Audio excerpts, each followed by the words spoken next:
Good afternoon, everybody. Welcome to our session. It's a fireside chat, innovation, and I'm sure everybody's very excited to be here. It promises to be a great discussion. So I won't keep you any longer, and I'll ask Jaya now to get us started. Thank you, Andrew. Welcome, everyone.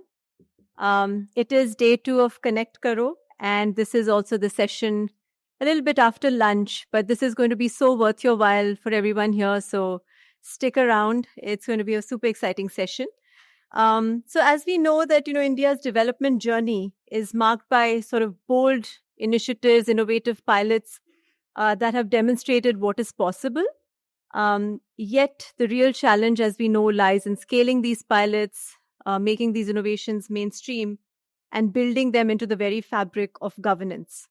Today, we have with us one of the champions and architects who has been able to demonstrate how bold practice and bold pilots can transform, and not just at 1 or 2 city scales, but at the scale of statewide reforms. We have with us Mr. G. Mathi Vathanan. Mr. G. Mathi Vathanan is a 1994 batch IAS officer of the Odisha Karo. He has been the longest serving principal secretary for urban in any state.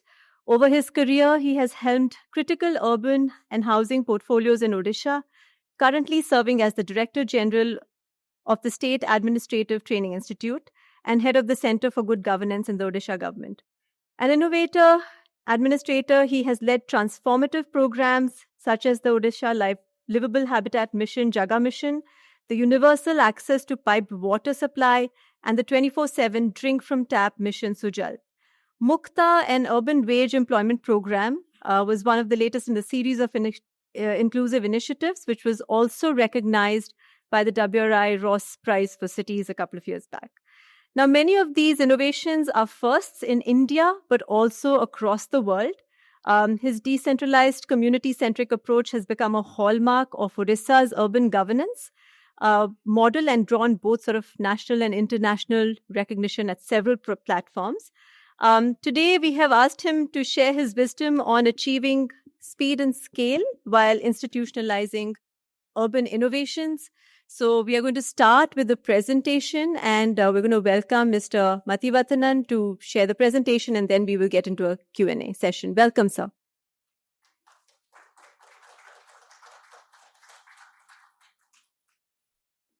Thank you, Jaya. Good afternoon to all. It's a privilege to be here to talk to all of you on Odisha's experiences in the urban governance that happened in the last 10 years or so. I would like to compliment Jaya and her team in WRI for giving a wonderful title for the talk, for the session. Innovations, pilots to scaling, and how do we institutionalize it to ensure sustainability. All these 4 are the key to transformation. Urban is associated with the challenges. And these challenges are not so easy to handle, formidable challenges, seemingly impossible to resolve. Believed to be, because these are all legacy, historical, and assumed huge proportions over the long period of time, whether it is drinking water crisis, or sanitation issues, or slum issues, or livelihood issues in the urban areas. So these challenges cannot be addressed by tinkering or adhocism. They deserve, and they can handle only by a transformative approach. And transformation is possible only through innovations. And innovations cannot be rolled out without piloting. You need to pilot it. You need to test it in the ground. You need to get validation, whether it works or not, whether it works in one city or whether it can work in all cities. And you need to scale to ensure that it is universal in approach and no one is left behind in the transformation process. After scaling, you need to institutionalize these innovations to give permanence to it, so that it is beyond the leadership. It outlasts the leader or the team, the efforts. How do you sustain it? How do you ground it? How do you give a permanency to all these interventions? Thanks, Jaya, for giving a very interesting title for today's session. I would be dealing with two challenges which we attempted to resolve in Odisha in the last 10 years. Several issues, we attempted: water supply, solid waste management, liquid waste management, urban livelihood, wage employment, slum issues. Out of all these, due to paucity of time, I am taking only two: water and slums. I'll present the interventions made, the impacts we got, and then I'll start discussing on the core principles which you adopted, not only in these two, in all interventions, in all areas, all sectors, the underlying principles. And in a sense, we can say the ingredients of the whole intervention or transformation that has happened. In 2016-17, when we took up the water agenda, the scenario was only 40% of the entire urban area. Odisha has about 115 cities, 5 large corporations, remaining are medium and small towns, 115 towns. Only less than 40% of the areas were covered with a pipe network. Only less than 30% of the houses had water supply connection, house connections. Slums were left out in getting the connection, no network, no connections. And illegal connections were rampant. Unauthorized connections were rampant like any other city. Low pressure, erratic supply, leading to flourishing private water tanker business. Inequitable supply, even within the city. Some areas getting huge supply, some areas not getting, less. There was absolutely no concept of metering the connections. No revenue collection, or focus was not on that. Large scale leakages in the system. In the distribution network, in the transmission network, leakages to the tune of more than 50%. Thanks to Amrut, actual audit was done. Water audit was done thanks to Amrut. Before that, it was not done. Never done. And in 9 Amrut cities, there are only 9 cities covered under Amrut Government of India scheme. Out of the 115 large, the major 9 cities. The leakages, the water loss was more than 50% in all the cities. You take any city in the country, I can say water loss cannot be less than 50%. It would be. Half of the water would be leaking. Many will not go. The problem is that due to gravity, because all these pipe networks are below the ground, we will never get to know whether the pipe is leaking or not. You will get to know only after 6 months or 1 year when it comes up against the gravity. That's the problem. Large scale contamination and the incidences of waterborne diseases, jaundice, diarrhea, hospitalization, fatalities, all those things. And the result is that public trust on public water, has been extremely low. You don't, even now, in many parts of the country, I can see, we can go to any shop, buy a water bottle or even a pouch of water. We will not even see which brand is that, whether it has an ISI or not. We'll simply drink it because we have huge faith on private water and no faith on public water. That's the reality. And we are not to be blamed, the public authorities, because that's a legacy. We never guaranteed the quality, so you never trusted us. It's mutual. We never trusted you. So that was the scenario. Where are the cities in Odisha now? Out of 115 cities, 99% of the urban households have tap water connection at home. I'm not talking about the street taps. At home, house connection. 98% of the slum households. I was telling that slums were left out in the house connection. 98% of the urban, the slum households have tap water connection at home. And out of 115 cities, 108 cities have 100% house connections, including Bhubaneswar, the capital, Cuttack, the capital. And Puri has become the first city in the entire country to become 24/7 directly drinkable quality of water. Drink from tap mission was implemented in 2019, commissioned in 2021. On July 21, Puri has become the country's first full city 24/7 drink from tap. And now 24 cities benefiting 4 million are getting drink from tap. 11 cities are fully drink from tap. In the drink from tap cities, we have revenue collection more than, it was less than 30-35%. Now it's more than 90% revenue collection. Water leakages, non-revenue water has come down above 50% to less than 15%, which is on global standards, global benchmark. And all connections are metered 100%. How did we go about? How the transformation has happened? The first step was in the mission. The first step was to provide tap connection at every home. Universal coverage was our first mission. So large-scale infrastructure upgradation, more than 1,200 projects, 8,000 kilometer pipe network added, a water treatment plant, large-scale capacity addition, 100 house connection, and the metering. The metering was zero. I said that there was no concept of metering in Odisha. 2019 we started 0 to now it is in 89%. It has reached 100% metering is in the drink from tap cities. In other cities also started. 89 is the state figure. And even after executing all these pipeline projects, water treatment plant, the reservoirs, all those things, the connections were not improving. House connections were not happening. Then we had to take up policy reforms, did a study.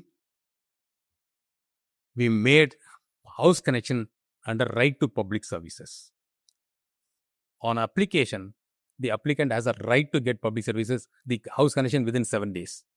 Failing which, the applicant will get compensated for deficiency in service. That is the impact of including in the Right to Public Services Act. The application process was cumbersome. It was not so easy to apply. The documents required there were 14 documents required to be submitted along with the application. Streamline the application process, simplify it. Now only two documents are required. Your ID proof and indemnifying the water authorities from any dispute, any legal dispute on the status of the land. Earlier we were asking for the land ownership, house lease document, or all those, the rent agreement, all kind of documents were required. Now only 2. And connection fee has been waived for the urban poor. For the non-poor, easy installments of just 100 rupees a month, you get a connection. And earlier, the house connection was the responsibility of the consumer. It was not the responsibility of the Jal board. So you have to apply for house connection. You have to go to municipal authorities, municipal body, apply for road cutting permission for house connection. Then the municipality, after taking their own time, will send an engineer to the site for preparing DPR, plan and estimate. Because all these pipelines for taking house connection, all pipelines are beneath the road. So you have to cut the road. So you have to go to the road owning authority, whether it is PWD or municipality, to take their permission. Then they will send an engineer, prepare a DPR. You have to deposit that money for road cutting and then road restoration. It may be 10,000, 15,000, 20,000 rupees, depending upon the quality of the road. Then you have to engage a contractor. Then you have to cut the road, take a connection, restore it, and then they will inspect. And then this is a whole process. It's hassle. More than money, it's huge hassle to deal with municipality office or public works PWD office. So by an order, we said that house connection becomes the responsibility of the state. It's no more the responsibility of the public. So we will deal with it. The water supply authority will deal with the municipality.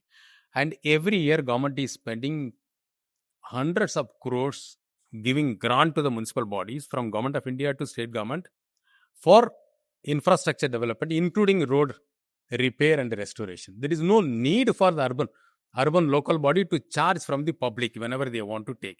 All these things, it will appear as if all these policies are designed to prevent people from taking connection.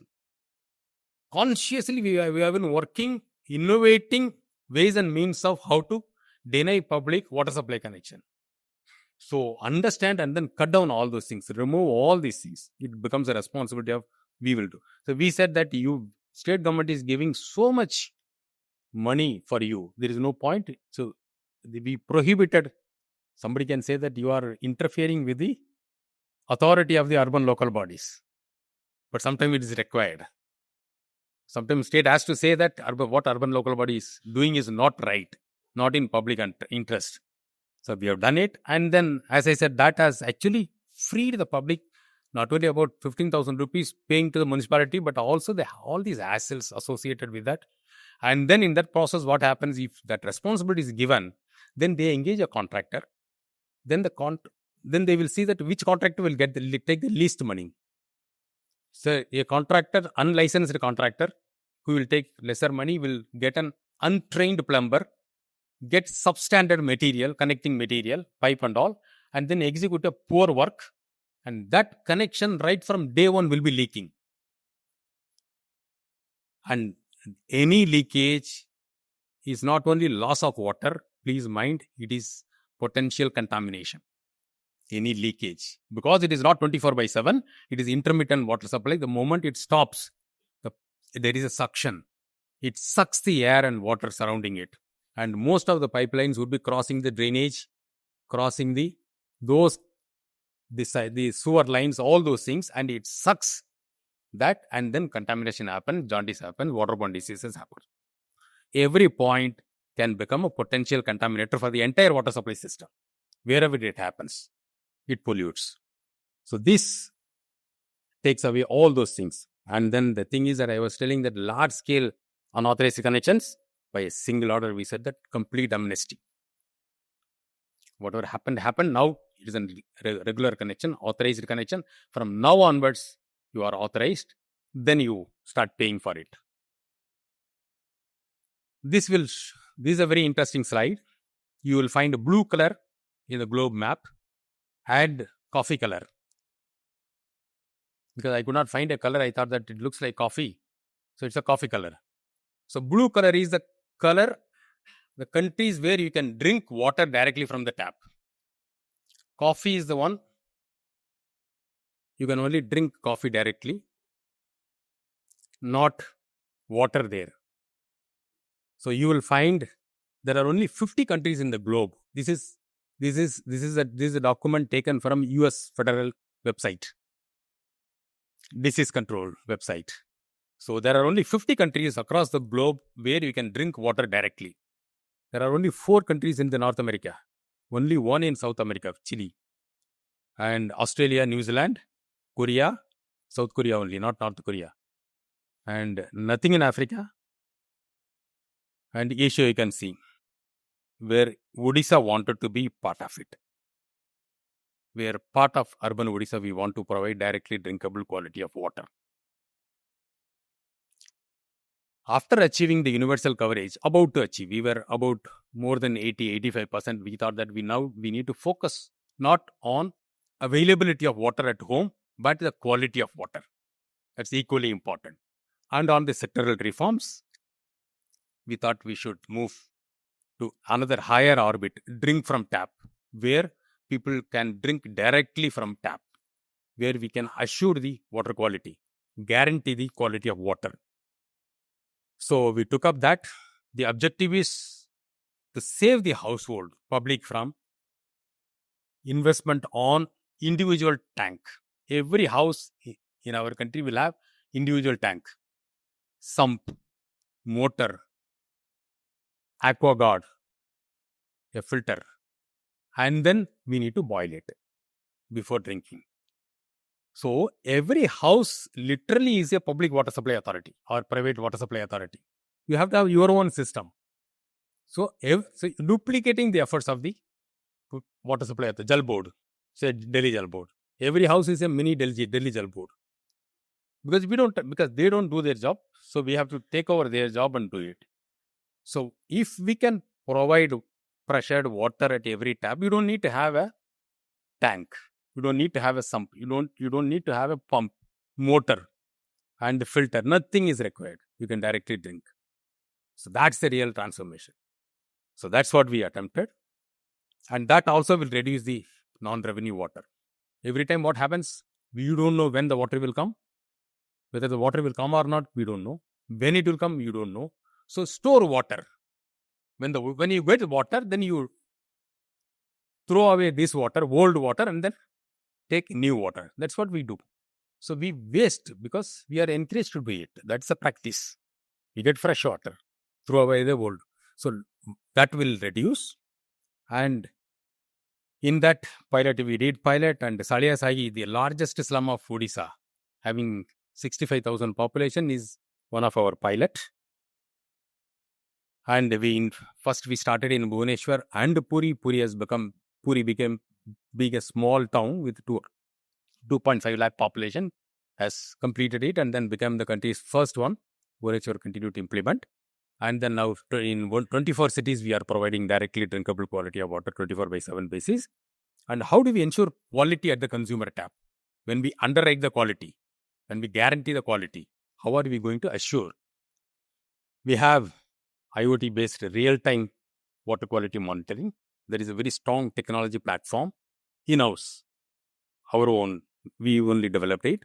We have online residual chlorine analyzer in the distribution network, which will sense online real-time basis the residual chlorine level, and the chlorine level drops because of the contamination. Then there is an automated chlorine dosing pump which maintains the chlorine level. And we have set up water quality assurance cell, state-of-art laboratories for testing it, mobile lab on wheel, non-revenue water cell for reducing the leakages. And we have set up command and control center for 24/7 monitoring of the functioning to build public trust and confidence, so that not only we provide drink from tap quality, the public also should trust it, to believe it and then start using it. It's not that we provide, they don't trust us and they continue to buy water or filter and boil water and drink. So we took up several measures, 24/7 customer care center, real-time tracking of the complaint, quick response team. The moment we get a complaint, there will be a mobile van to rush to the spot, and then followed by a lab on wheel to test the quality on the spot. And community partnership has been the game changer in the entire thing. Without community partnership, I can say we would have achieved universal coverage, but we would not have achieved the house connection, 100% house connection. Without community partnership, we could not have achieved 100% metering. Metering is impossible without community partnership. The Jalsatis whom we have deployed from the women self-help groups, they are the change makers. This has redefined the urban water supply system. Why Odisha is unique, why Odisha is different, how Odisha could transform, we can say that community partnership. They are the pillar, they are the foundation. And they made the difference. And they work on a performance-linked incentive basis. For every activity, there is an incentive. And they act as a bridge, provide doorstep services. And they earn about 15 to 20,000 rupees by doing all these things on a regular basis. Metering, reading, billing, all these things are their responsibility.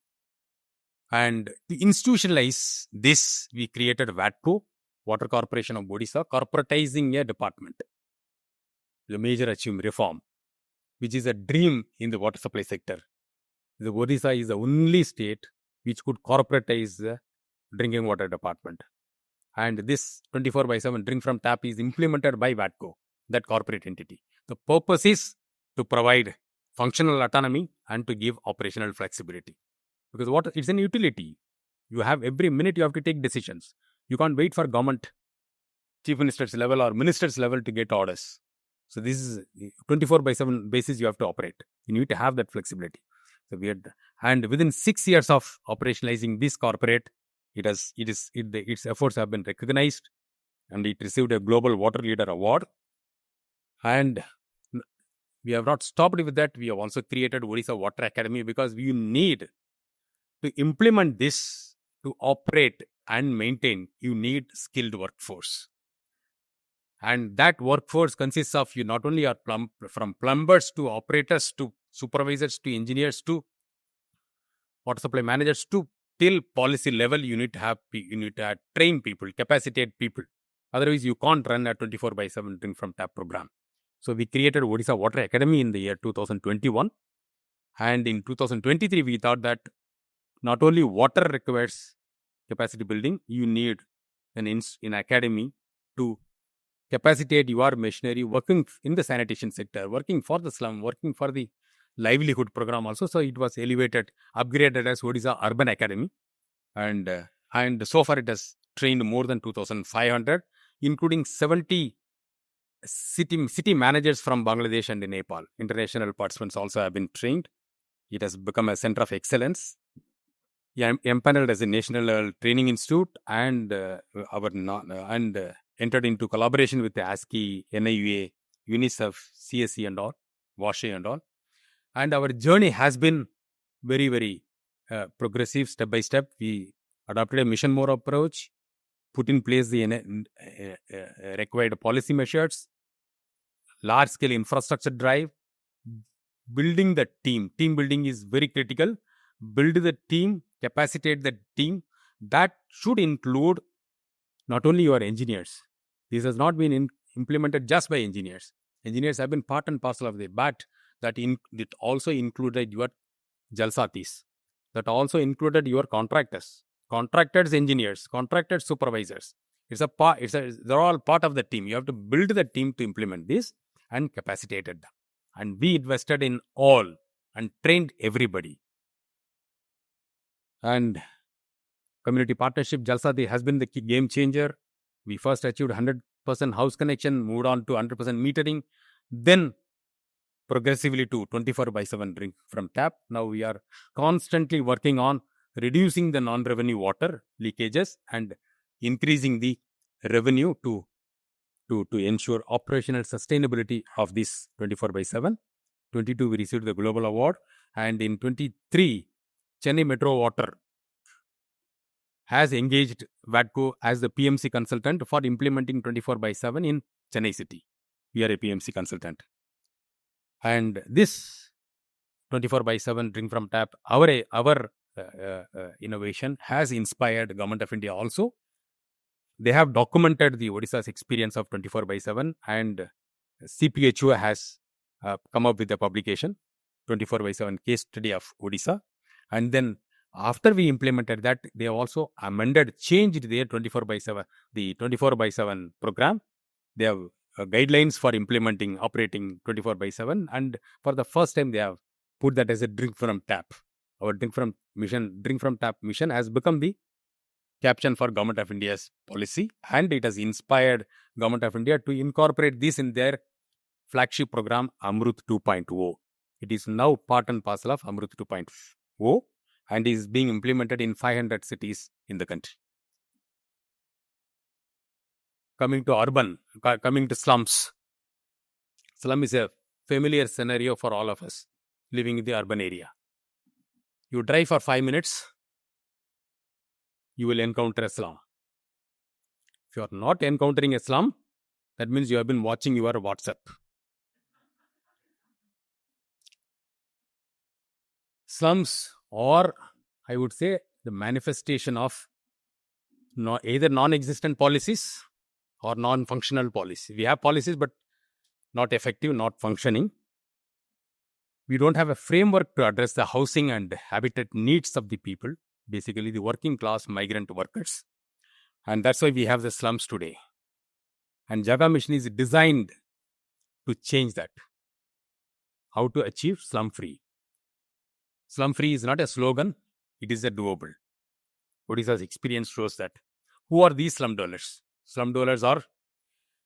These are the slum dwellers who serve us day in and day out.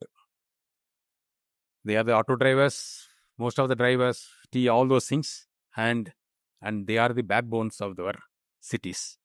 They not only they not only build our roads, buildings, infrastructure, and operate, they also maintain it. Without them, the city will start stinking. You can't live in a city without slum dwellers. Recognize, and what do we do with the slum dwellers? What do we do? How do we handle the slums? One option is we can evict them, demolish their households. We can bulldoze. That would lead to mass homelessness, displacement, loss of livelihood, emotional breakdown, and they come back to zero. Whatever they have built overnight, they come back to zero. Relocation, resettlement exercise has not been very, very successful. The reason is we get land far off from the city, in the outskirts, not linked to livelihood opportunities. And then the children lose their schooling, discontinue all these things, heavy cost on their children, livelihoods. And then without their livelihood linkages, they will not move. Either they become unoccupied, ghost houses, or they sublet it. A multi-storied, if you go for multi-storied, where it is extremely difficult, they take years together.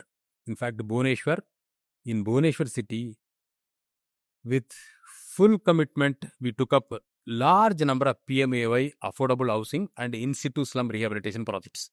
2015, when PMAY came, we took up that.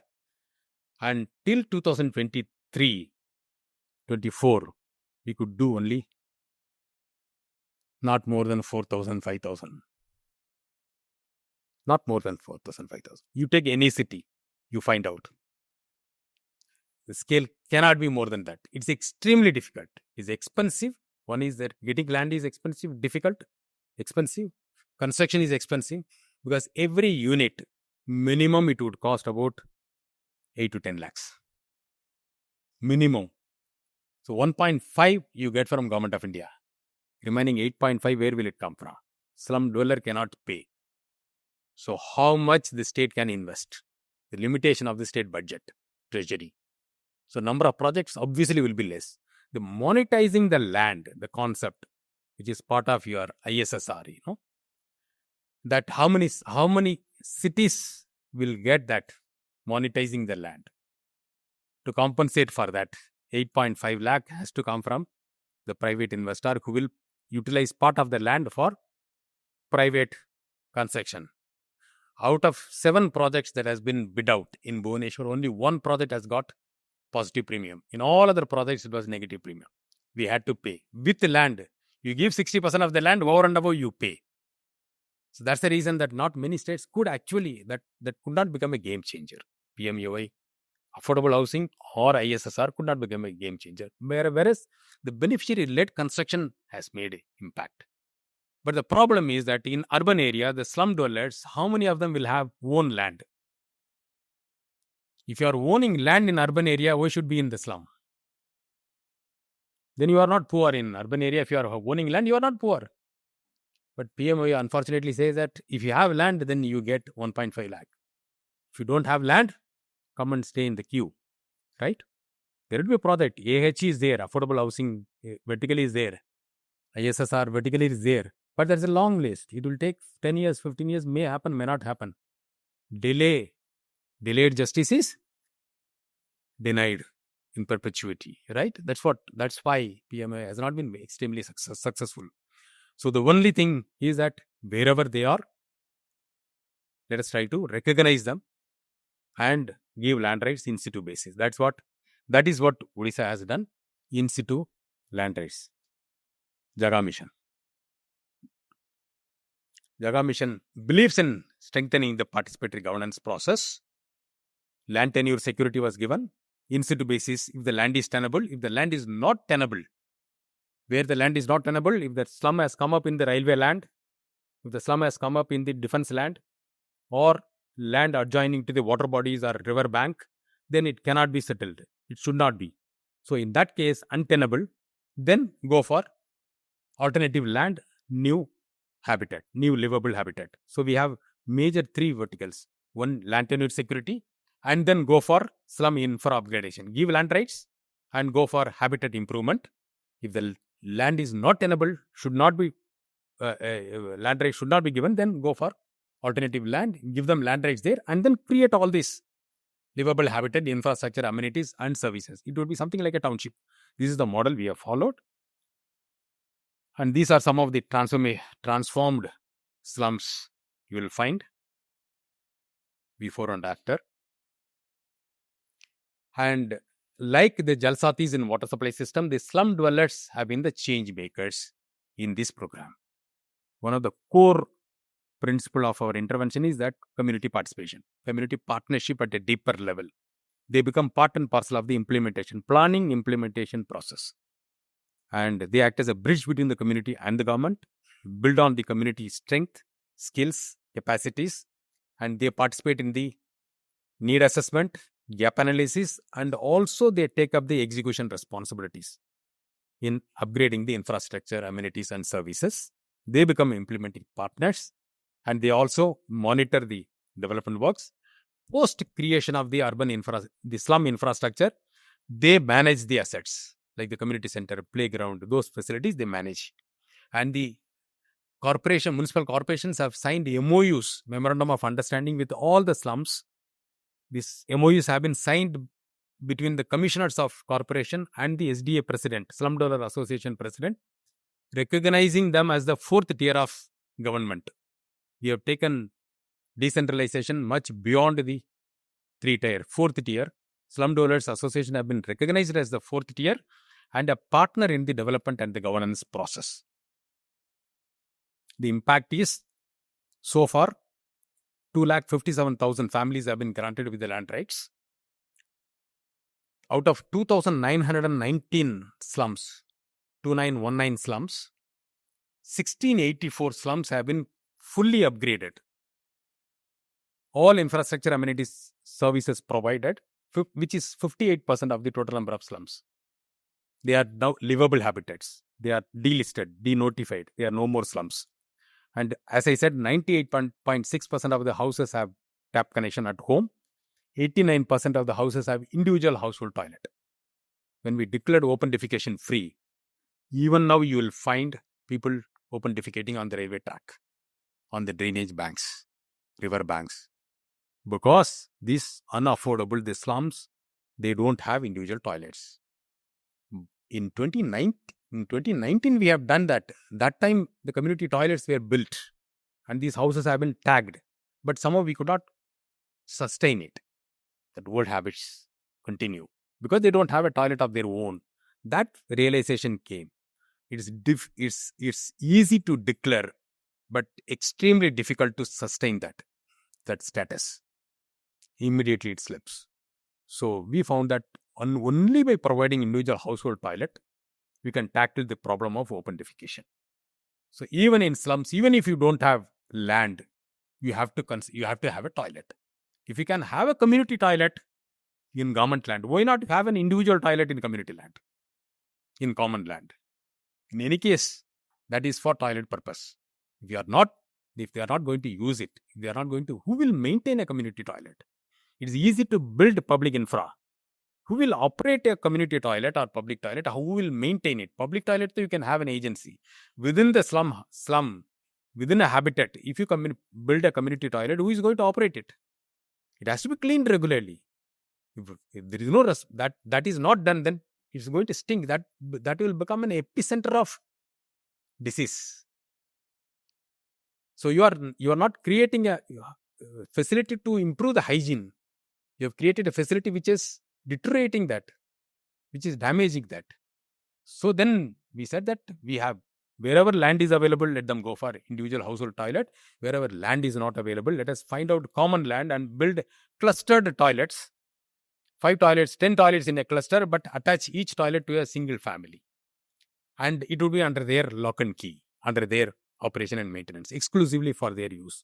That's how we could achieve 89.6% of the households having individual household toilet tagged to them. And all 100% slums have bank account operating. They have the Slum Dweller Association registered. And 44% of the slums have now community centers built under this upgradation program. 43,785 slum leaders have been trained in the development and the governance process to self-manage the affairs. And when you implement this kind of mass program, the speed is very, very important. Not only the scale is important, the speed also is very important. You can't take 10 years, 15 years to show results. You need quick results. It is no longer a period of test matches. It's a period of 2020. You have to have. So how many of us are able to see TV channel 5 minutes at a time? You have to flip the channel. You have to have remote in your hand. Because our attention span has come down. You have to show quick results. Otherwise, people lose confidence. The players will lose confidence. The government will lose confidence. The speed is very important. In 1.5 years, we have given 1 lakh land rights. Another 75,000 we could give in another 1 year. And when we took up slum upgradation, in 6 months, 550 slums have been upgraded. When we implemented the FSTP program, fecal sludge treatment program, we said that we are taking up a mission called Mission 30, Super 30, IIT, the Bihar IIT model, Super 30. So likewise, we said we'll have Super 30 FSTP. 100 days, we built 30 FSTPs. Competition mode. That speed is important. You have to show quick results. So this scale is, you are operating on an entire state basis. 115 ULBs, 2,919 slums, covering 17 lakh population. You need to have speed. 100% water connection has been in 2,104 slums out of 2,919 slums. Now, coming to the strategies and approaches we adopt, irrespective of the program, whether it is water supply or whether it is sanitation, whether it is slum upgradation, the core principle is interventions are people-centric, keeping people at the center. And the last mile is the success indicator. When we do the water supply program, it's not number of the kilometers of pipeline laid. It's not how many reservoirs have been built. It's not how many water treatment plants have been constructed. Our performance indicator is only one. How many house connections, functional house connections. Till other remaining things are all intermediate. We don't take that into account. If that focus is there, then your program would be successful. That is the only indicator. Final outcome is the only indicator. And whatever interventions we do, that has to be a scalable one. It cannot be city specific, it cannot be area specific, that it works only in this place. Cannot be scalable. It has to be scalable. Otherwise, there is no point in having in that intervention. Because we have to have the universal coverage. You can't leave anyone from the development process.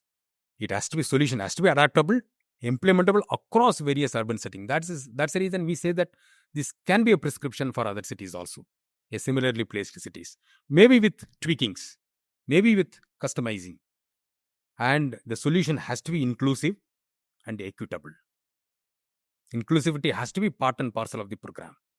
That's the reason when we came up with the drink from tap 24/7 supply, the sub-pilot which we have implemented was a slum. It's called Ishaneswar Basti. 550 households, 2,000 population. That was our sub-pilot to test whether our 24/7 model will work or not. We learned from it. Then once we made it successful, then we implemented a pilot. That was a sub-pilot, experimental. It was a lab to field. Then the pilot we took in 12 zones, 8 in Bhubaneswar, 4 in Puri, 2 cities. And out of that 12 zones, Saliasagi was one of the pilot. Saliasagi is the largest slum. Saliasagi is the Dharavi of Odisha. So, why we implemented that is that if this model cannot work in the Saliasagi, then we would not have gone ahead. If this model can't serve the poor, then this model is not worth implementing. Inclusivity has to be part and parcel of this because it is meant for them, poorest of the poor. Because affordable can always afford. It's not that they depend on public water supply authorities. They buy water. Any housing complex, they buy water, tanker lorry. And they have their own base. And it's only the poor for whom this water matters. So if it can't serve them, then it's not worth going ahead. So we tested in Saliasagi, then fine-tuned the model, scaled up in the entire state. And empowering the communities should be a hallmark. Community partnership in part and parcel of every program. Slum Dwellers Association, Jal Sati, sanitation workers, these self-help groups managing all the solid waste management plants, self-help groups, transgender groups managing all the fecal sludge treatment plants in the state. All. And our solutions are, as far as possible, simple, nature-based. We don't go for high-end unless it is essential, like your IoT-based digital platform for the 24/7 drink from tap, where you have the even in the distribution network, you have the IoT system embedded. The chlorine analyzer, auto dosing, where technology is absolutely essential, you adopt it. Where it is not essential for sanitation, you don't need to have electromechanical devices as composter, as processor, where nature can treat it. We adopted nature-based solution for both solid waste, liquid waste. That's why all solid waste management, liquid waste management processing facilities are managed by self-help groups, women self-help groups who are semi-literate. And in the implementation, you have to give short-term results. You cannot have only long-term. You have to have short-term. Immediate returns. In 3 months, what are we going to give? 3 months, you have to give relief. If people are suffering from water supply problem, you can't say that we are implementing a project, that project will be implemented in 5-year period, and after 5 years you will get water. Can't satisfy. Today they need water. So how soon you can get water? Not that there is a big project, mega project. You have identified a river source 100 kilometers away from the city. You will do a tendering. Tender takes place 3 months. Then contractor 6 months. Procurement. Then land acquisition. All those things 5 years, 6 years. Whether it will be completed or not, nobody will know. But today, how are you going to manage the water crisis? So you have to have a short term. So what we have done? What we have done is we have identified the scarcity places, put up a production well, put up a water point, find out, then put up a production well, and then make a distribution network closer to it. Provide water immediately. In 2 months, 3 months time, we were giving tap water supply, but sourced from production well. That's a short-term measure we have done. Mid-term, what we have done? Capacity building, institutional measures, all those things. Long-term, in long term, you take up the large-scale project, mega project. You do it. Parallelly, you do. When you identify a surface source, sustainable on a long run, from a river, then build your water treatment plant, transmission network, reservoirs, all those things. And then, till the time your production well will be working, giving water. The moment you get it, you cap it and then connect the network to that supply system. Whenever this would become an alternative. Will always be available, but not used. You are not tapping the groundwater unless it is warranted. When there is a crisis, you can always do it. And long term, all these interventions have to be institutionalized, integrate into your policy, integrate into an act and rule, and give permanency to the changes. How did we go about execution? There is a bottom-up approach, there is a top-down approach, leveraging both. Bottom-up, we were working with the grassroots level community or workers, field officers, field officials, discuss with them, consult them, take inputs, understand the field realities, variations. Top-down, you work with your technical consultants, your professionals, high-end, understand the research findings, the recommendations, the best practices from elsewhere, integrate them, and then develop a proof of concept. Pilot it or sub-pilot it. If it's a novel idea, sub-pilot it like 24/7 drink from tap or FSTP. Otherwise, go for pilot, test it, and then the pilot also should be a wide range so that you get a variety of experiences and you don't get surprises in the scale-up. So that you fine-tune the model and then go for saturation mode all across. This is how we have done in water supply. This is how we have done in sanitation or Jaga mission. capacity building is team building, and building the capacity of your team is extremely important. It is the team which is going to deliver this. It is their capacity which is going to decide whether it's going to be success or failure. For us, failure was not an option. In the design stage itself, failure was not an option. We built on the strategy for capacity building, team building, and then understand the capacity constraints of the cities, varying capacities. Corporations will have better capacities, slightly, and smaller towns may not have the capacity at all. So you have to assess depending upon the urban local body, sector, then assess the needs, then strategy for gap filling, then work with your technical partners to develop the modules, content, mostly audio visual material, structured training modules, so that and develop the SOPs and digitize all those things, monitoring framework, and then you develop the training teams. The pilot teams become your mentors, become your master trainers. Your state level technical support team become your master trainers and train the whole set of people, and then roll out across the state so that no functionary is left out who is involved in this time bound manner, and converge availability of master trainers, technical person, freelance trainers available. We don't have trainers available. Well, how will you manage? So who are the freelance trainers available across the state? We onboarded them, trained them first on this sector, and then utilized them, leveraged their strength. And the expenses were borne by the state and the ULBs. And to institutionalize, we have created the Urban Academy.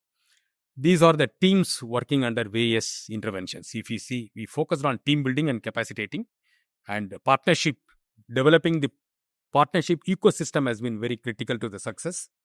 And you take any sector. If you take water sector, you will have Jalsatis, you have self-help groups, you have UMC Urban Management Center as our partner, GIZ is our partner, the urban local bodies and the Jal boards. And if you take slum, the Slum Dweller Association is a partner, Tata Trust, Tata Steel Foundation, Janagraha, CPR, BMGF, and the urban local bodies. Who is not there? It's all multiple teams converging as a Jaga team. You have a Janagraha team, you have CPR team, all teams merge. The melting point is your Jaga mission. And they work for the Jaga mission. That's the reason that even if many of our team members, they have changed their companies, changed their employers, but they have not changed the mission. They continue to remain in the mission. And continuing even now. That's the power of the program. That's the power of the purpose for which you are working. And and as I said, these are the core patterns across all programs you will find: decentralization and community partnership, sustainability, environmental focus, capacity building, institutional strengthening, holistic approach in all. Inclusivity is an essential ingredient. Equity, universal coverage, not leaving anyone behind, technology upgradation, and they're all right-based approach with legal backing. Right to land, in situ land, right to water, right to livable habitat. And our journey has been continuous, progressive, with no end card for growth, for aspiration. And we started with land rights, moved to habitat upgradation, moved to devolution of power, capacitating the Slum Dweller Association, and upgrading them as the fourth tier of government. Water supply, we started with universal coverage of tap water supply, then moved on to 24/7 drink from tap, then onboarded Jalsati, metering, revenue collection, non-revenue water, finally to operational sustainability. It's a growth, it's a continuous progress. Sanitation, first we started with FSM, fecal sludge management, then we went on to, because your capacity also is limited. You can't take up all the programs simultaneously and work on it. You don't have that kind of bandwidth. So you have to move sector, whichever is more important, then build on it. The participatory governance, gradual progression, and technology has to be the backbone of it, and continuous growth. And you have to institutionalize the building. Many of our innovations have become inspiration for Government of India. Jalsatis have become now Amrut Mitra under Amrut 2.0. Garima of Odisha has become Namaste of Government of India's Ministry of Social Welfare for the sanitation workers. Our FSSM is now part of Swachh Bharat Mission 2.0, and Drink from Tap is now part of Amrut 2.0, implemented in 500 Amrut cities. The successful experiments, innovations of the state have the power to influence the national policies and programs. And these are all our partners. This is our partnership ecosystem, which we have not inherited, we have built. This is an ecosystem we acquired, we built with sweat. And these are the partners who are responsible for the success of the program. They are behind the transformation process. We are grateful to the partners. Thank you.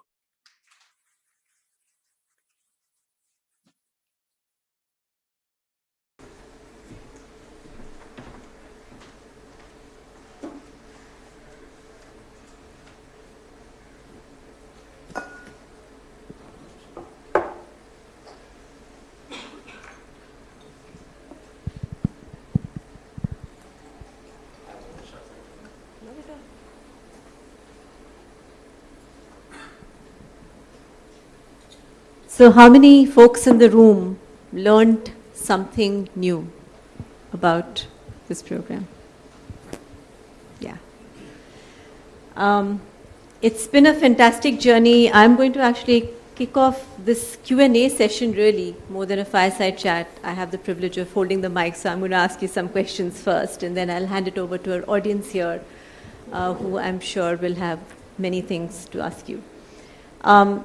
Truly amazing what has been achieved in Odisha, and Mathi sir, I've always heard you say that Odisha, the success story is an all-of-state story. It is not an isolated, we did wonderful things in Bhubaneswar, Puri, Cuttack, etc. It's an all-of-state story.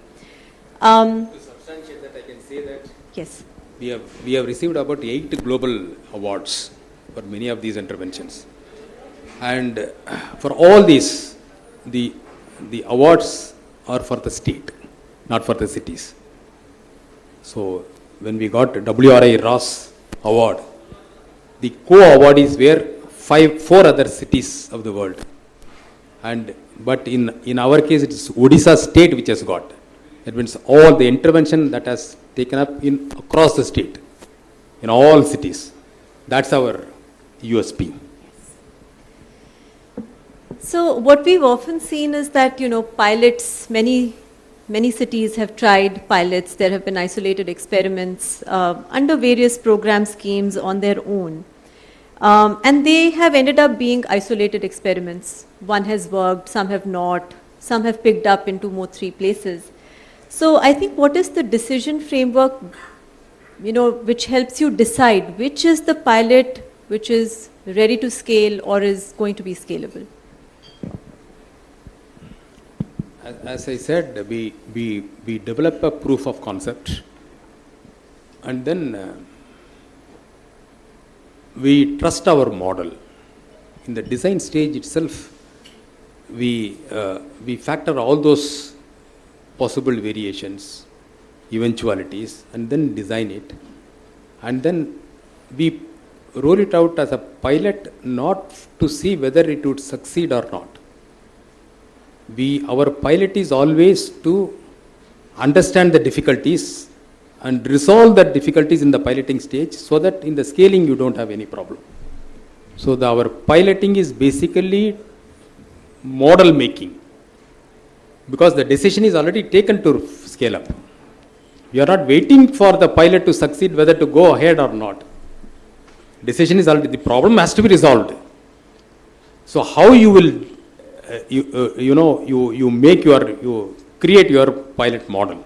That model, our pilots are basically to work out the SOPs, guidelines, step-by-step process of implementation. That's why we take a pilot when we took up Jaga land rights, in situ land rights. There was no precedence. Odisha is the only case where land rights have been given in situ basis, recognizing the slum. So we have no case to look up. So what we did is that we took up 2 districts as a pilot. We took up 9 cities and 50 slums for pilot. So see the experience, the kind of experiences we'll get. 9 cities, 50 slums, different kind of slums. So that you have that variation there, you understand the implementing difficulties. Then you come up with a model which will have all ingredients for any kind of variation, any kind of context. This model will be able to help. That's what we did. Even in drink from tap, we experimented that in a sub-pilot. After that, once that model is ready, then we piloted in 12 zones, 2 cities. And those 12 zones are completely different. One is the institutional area where secretariat is there, where minister's house is there. We also took up Saliasagi, which is the largest slum. We took up mixed housing, where you have the commercial, residential. We took up a purely residential. We took up a religious place near Puri. So varying places are taken as a pilot.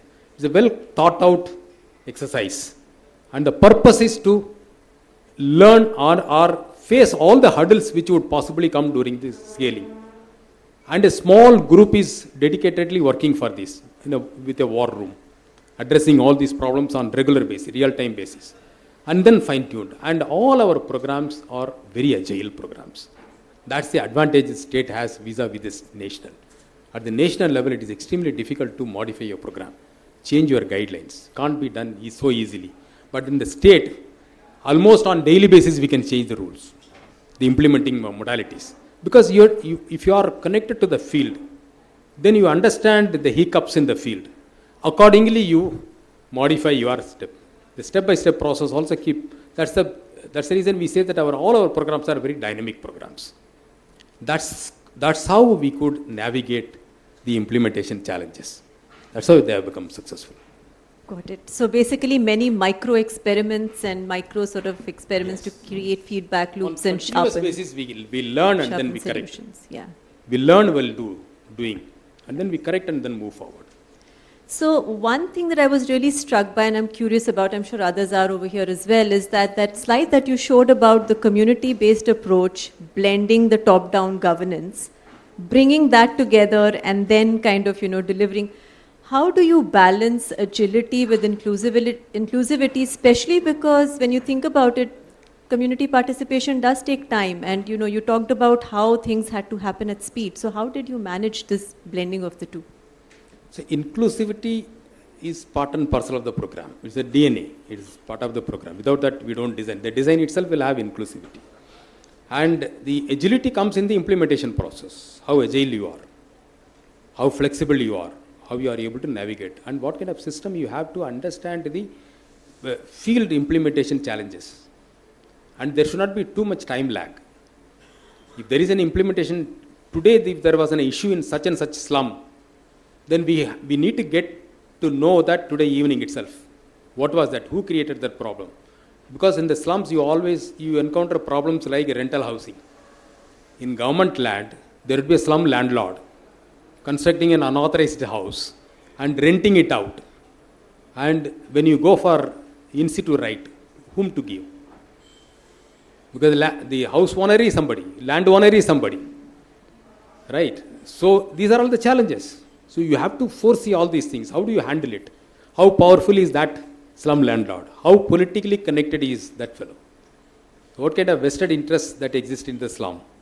It's a huge economy. And if you are going to disrupt it, what would be the repercussions? How are you going to handle it? And what would be the influence of that on the other slums? What kind of negative report they will bring out in the media against the program? So all these things have to be factored. So you have to be live connected, real-time basis with the field. And your people have to be there. So you have to have a committed, passionate team working for the cause. It can't be salaried employees alone. These kind of things cannot happen. Right. So talking about also the scale, right? I mean, when we are talking about scaling, and especially at the state level, it is quite resource intensive. So how did you navigate the financing, budgeting challenges? Were there any, and how would you manage to navigate all of that? In fact, when we implemented 24/7 drink from tap, the first question from many states that how do you manage the funding? Because there is no this kind of program without a bilateral funding or international funding. The moment you think of 24/7, then you go for ADB funding or World Bank funding or JICA funding. In fact, these those global organizations were very unhappy when we came up with this model, the indigenous model, which is very cost effective. And our investment won't be even 20% of what that kind of PPP project would cost, 24/7 model. Because it's all because of ownership. We implement it. We take up full responsibility, right? So that then the risk is not on the investor. If you put everything on the investor, then he will build everything on it, and then it costs huge. So our model is not contractor centric, it's community centric. There's no contractor margin. There's no profit motive in these models. It's only operational cost. So they are all low cost, affordable cost. For example, sanitation. Sanitation, if you see, the typical contractor model, which every city is having, which is not engaging the self-help groups. For the operating self-help group, not as worker, self-help group to manage the solid waste management, end to end, like what Odisha have. There is a huge cost difference. Why? Because the contract for a private solid waste management contract is decided based on tonnage. For every ton, they charge say 2,500 rupees or 3,000 rupees for every ton of garbage collected, transported.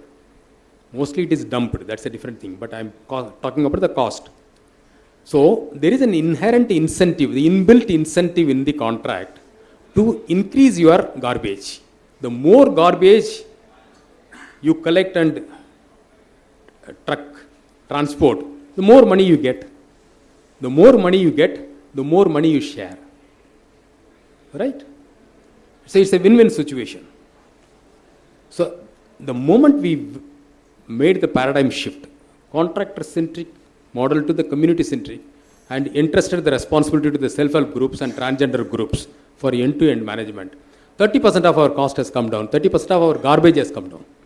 So 30% was roughly the ghost garbage, non-existent, not produced garbage, but was in the paper. Right? So it worked for everybody. So automatically the cost goes up. So again, nature-based. We have not deployed high capex, which would require high opex. These are all nature-based solutions. Simple. If you go for underground sewerage system, that would cost about 40,000 rupees per capita. We have gone for decentralized fecal sludge treatment plant system, which cost about 800 rupees, 900 rupees per capita. Varies 40,000, varies 1,000 rupees. That's the kind of. So funding is not a problem. And of late, I can tell, from 14th Finance Commission onwards, the funding for the urban local bodies have improved a lot, unlike before. Now they have enough funds, sufficient funds for providing the basic services, provided these costs are reasonable costs. So these models are grounded models with community partnership, and they don't cost much. Even the 24/7 drink from tap with so much automation also does not cost much. Right. And I think another thing which I guess I'm speaking for some of the audience here on everyone's mind is that, these kind of reforms can often falter once leadership changes happen. Now, in the urban sector, I think, sir, you're known as a rockstar bureaucrat, basically, who made all of this happen. But how do you also ensure that all of this outlives leadership changes at any levels, political levels, bureaucratic levels, etc.? I'm out of urban development department for the past more than 1 year. The solid waste management decentralized through self-help groups happens. It has outlived me. The fecal sludge treatment system, 115 cities having saturated all, is continuing. So all these initiatives are grounded. It's not top driven at the community level. The slum dweller, the community empowerment has happened. The capacitation has happened. The institutions are integrated part and parcel of the governance. If you take out SSG in self-help, the sanitation, it will collapse. You can't afford it. If you take out them, then the FSTP collapses. It's not easy to bring in private contractor. The local communities will not leave, will not allow, because their livelihood, their life is integrated with this. So you build systems which you would outlive. The community will take care of it. Empower the communities and make them part and parcel of the governance and development process. It sustains, it remains. That will give permanency.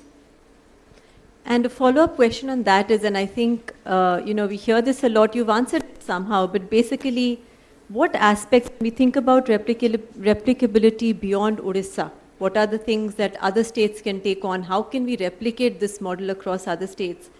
Would you say there are some aspects which are most replicable that other states can also focus on for their journeys? I can't say whether these models can be simply adopted by other cities, but many of the ingredients of this model can inspire other cities and other states similarly placed in the developing country. That's what we feel. Many of these things, see, these models have worked in Bhubaneswar and these have worked in Malkangiri also, irrespective of the size, scale, because the approach is decentralized.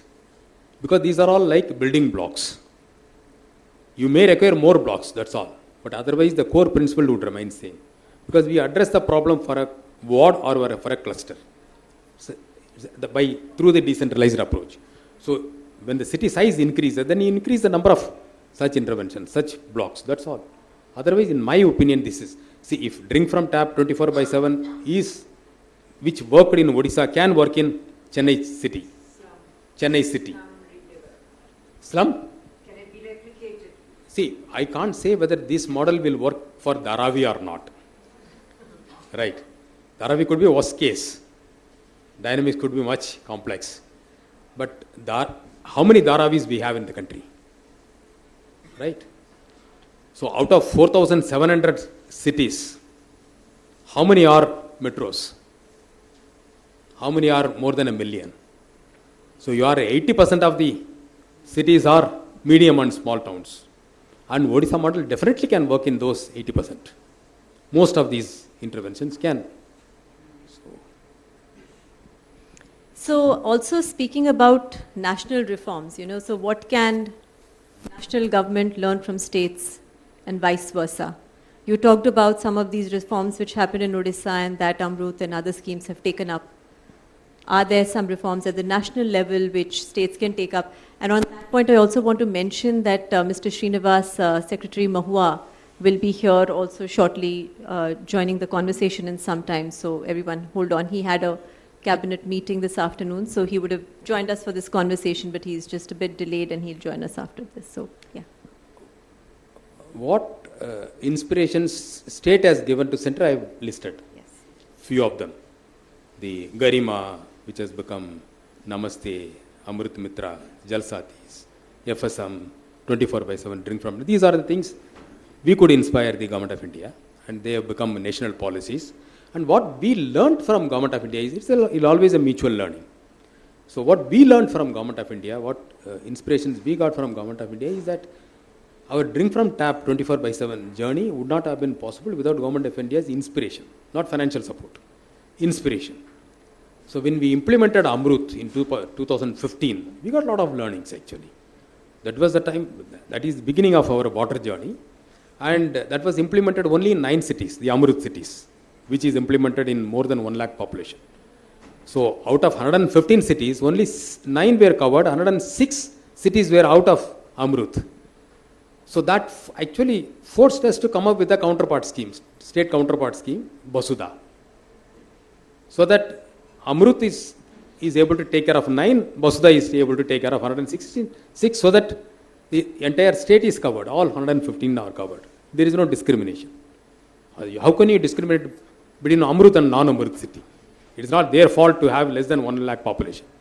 Had they known it before, they would have tried, but now it's too late, right? So that inspiration you get. And then Amrut, there is a beautiful concept in Amrut. That's the first time I saw. There is a national hierarchy of priorities. I don't know how many of you are aware of that. There is Amrut has set a national hierarchy of priorities, where water supply is the topmost.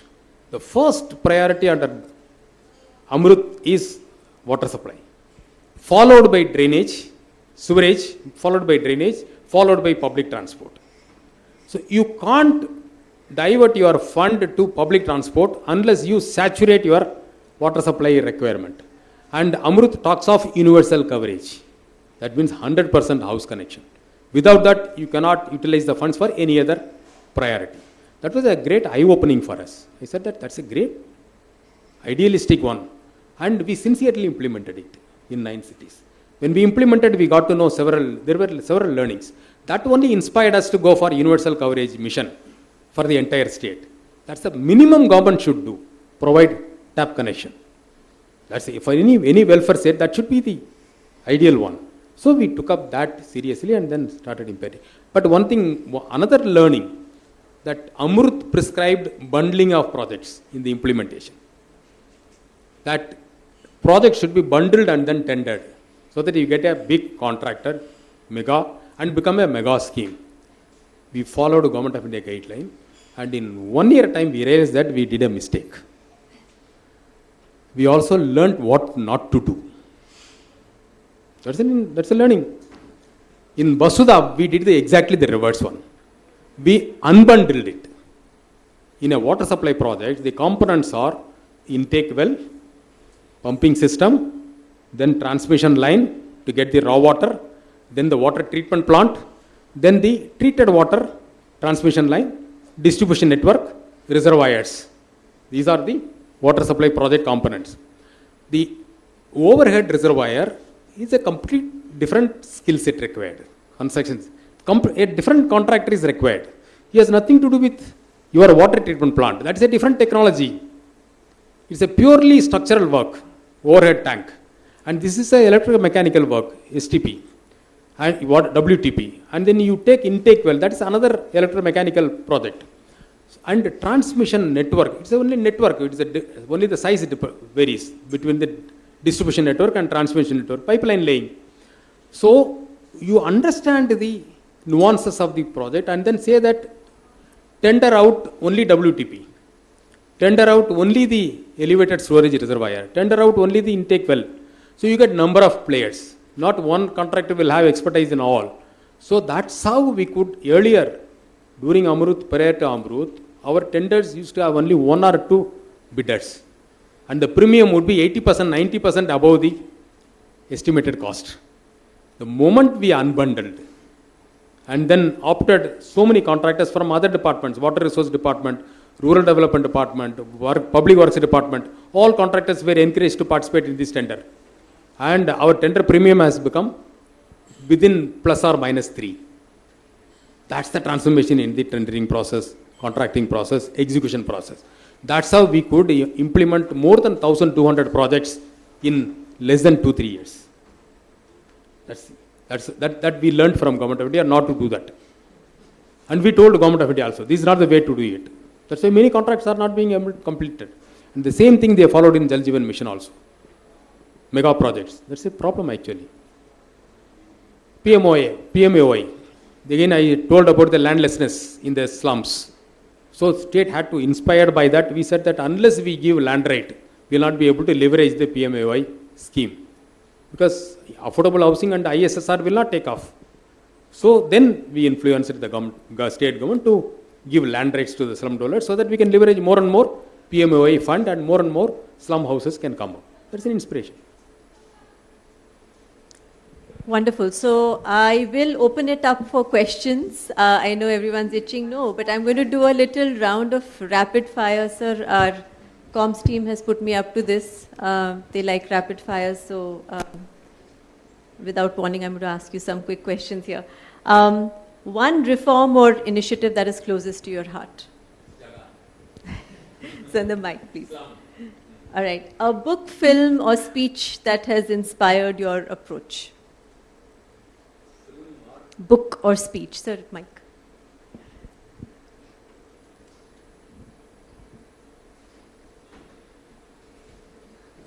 Hardly anyone. Whatever I have seen in the field have inspired me. The slum which I have seen has pained me. When you travel in the city, when you stop at the traffic signal, when the transgenders come and knock your door, that pains you. You can't see. That's what I used to tell my commissioners and mayors. That you can't pass when they knock at you. You are not an ordinary citizen. It's an insult on you. when the transgender started begging, right? And in your city, if begging is happening or the transgenders are getting into begging or prostitution, you have to address the problem. So what are you doing about it? So these are the things which inspire us, which move us to do something, whether we can integrate them, whether we can design a program, whether they can be integrated in your ongoing programs. So we have not designed any program for transgenders, but in all our sanitation, the transgenders, water and sanitation program, transgenders are integrated into it. 450 transgenders are working in our sanitation, the solid waste management, processing facilities, FSTP facilities, water treatment. The Cuttack water treatment plant is managed by a transgender group. The countries, I am talking about the national, India's largest FSTP, which is in Bhubaneswar, 75,000 liters capacity treatment per day, is managed by a transgender group. The transgenders were doing prostitution and begging in the traffic signals of Bhubaneswar. They have been organized, counseled, trained, and then agency built, and they are now managing the largest FSTP of the country. And two of our transgender friends have become the national champion awarded by FICCI as the sanitation champion, change makers. It's possible. Only thing, you have to have an eye to look at them. You can't see when they knock at your car door, you can't pretend as if you are seeing the WhatsApp. Right? You should feel humiliated. It's a shame on us, because you are in a position to do that. If you are not doing, who is going to do it? So it's a social curse. It's not their fault that they are transgenders. Not their fault. It's a manufacturing defect. Either the manufacturer has to be questioned, or we need to do something about it. As simple as that. So it's real things that have inspired you, and has written 2 books, which I'm sure will be inspiration for many. Along those lines, a city in the world that you think Indian cities can learn from? I like it, Toronto. Toronto. It's a good combination of private sector and public sector. It's a blend of private and public sector. I really liked it. Should cities invest more in road infrastructure or public transport? Indian cities with good public transport. Public transport or road infrastructure? Road infrastructure can include sidewalks and other things. So. I would be grateful if any of you can enlighten me. Nothing comes to my mind. Maybe my exposure is less. Every city is trying, but not very impressive. You have to go a long way. True. All right, if you could fix one thing in cities, what would it be? Funds, capacities, or governance? Governance needs to be. If governance is fixed, everything else will be fixed. It has to be holistic. The fundamental has to be addressed. One last thing, basically, and this is my colleague Srinu. He's not here. He's in another session. He has worked very closely with you, so he asked me to ask you this question, so I'll ask that if you had a 2-day intense brainstorming session with all corporation commissioners, what are the 2 or 3 things that you would focus on? I wish WRI organized that.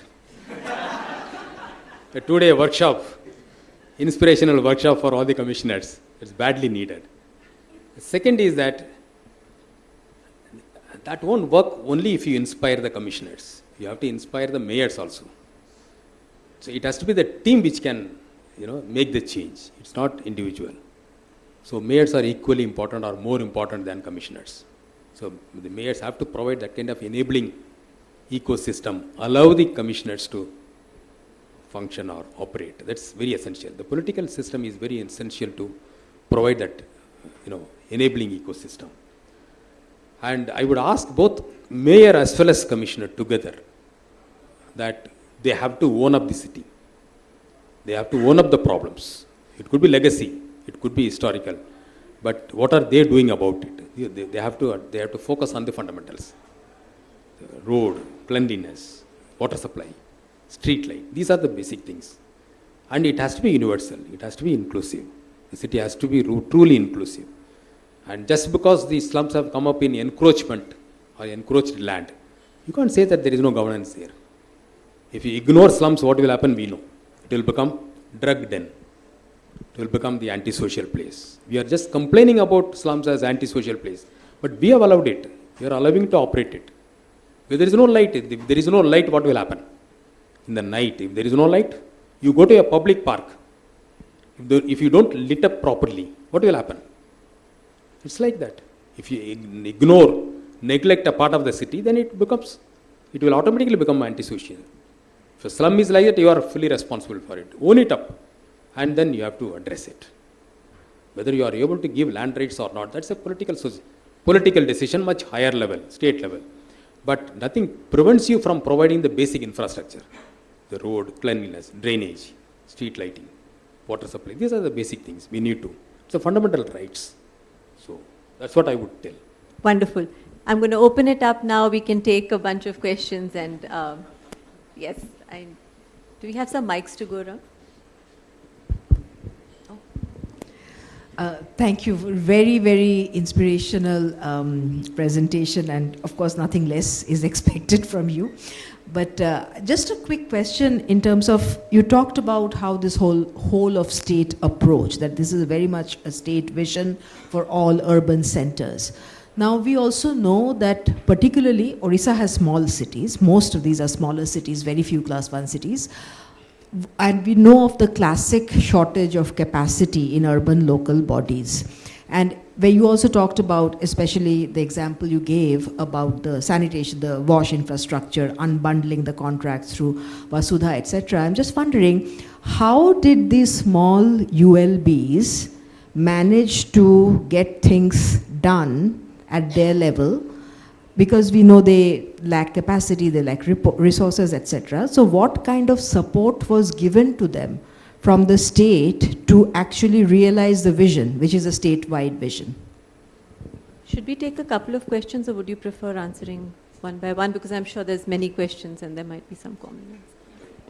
Yes, Dini? The only issue is that I keep forgetting. Okay. Go ahead, answer this one then. Then Dini will come to you. See, when in all these interventions, if you see, it's a state's, it's a collective desire. It's a shared dream, and the onus is joint. It's a collective responsibility. It's not that we design something and then we ask the urban local body to do it at their level. So it's our responsibility to ensure or to capacitate the urban local body to implement it. So their constraints should be understood. We need to understand their constraints, what they have, what they don't have, how they will implement, whether they have their means to implement, resources to implement, the financial, the human resources, and the political will. Sometimes you have to work with the elected chairman and the council to make it happen. They may have some reservations. So you have to work with them. You have to deal. So you have to address. When it becomes a joint responsibility, then you are together with them. You own it up, and then you make sure that whatever is required is provided. So that's how we did it. We have not. That's the reason that when we say universal coverage, to ensure that the last mile or the last man should be covered, you factor all those things. So understanding that, what we have done is that we have actually mobilized a large number of partnerships. So many, I have listed all our partners, this screen full of partnerships. All of them have provided support. All of them. They are all not advisory. We told our partners very clearly that we don't need advice. We have enough advisors inbuilt. We need support, techno-managerial support. We need implementation support also. The Tata Trust have provided implementation support also. In fact, they have provided one coordinator at every ULB for a cluster of slums, for the hand-holding process, for training. That is also required. Some at the state level, some at the ULB level. So implementation support is your responsibility. The poor urban local body will not be able to manage it. And you can't blame them for their failure, because if they fail, you fail. So we are not here to fail. We are here to make it success.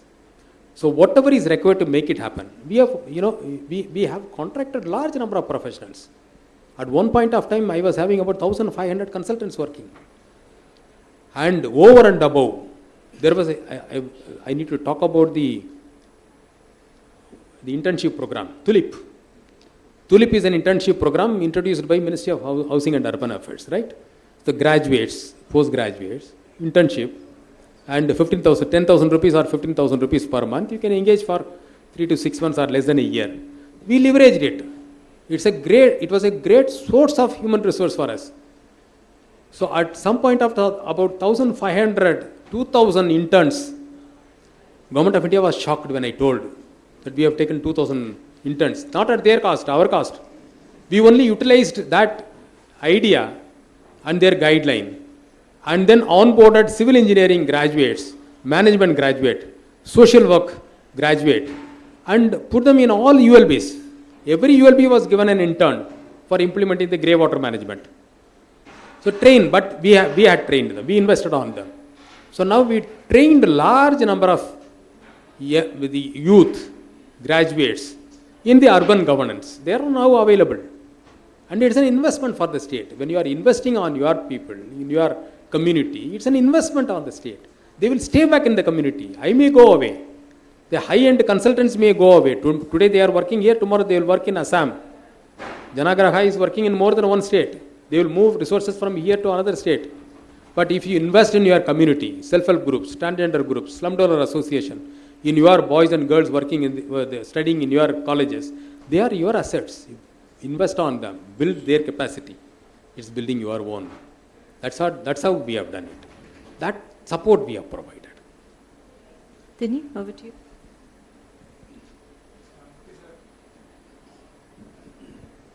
Mathi sir, thank you very much for this very practical workshop, I would say.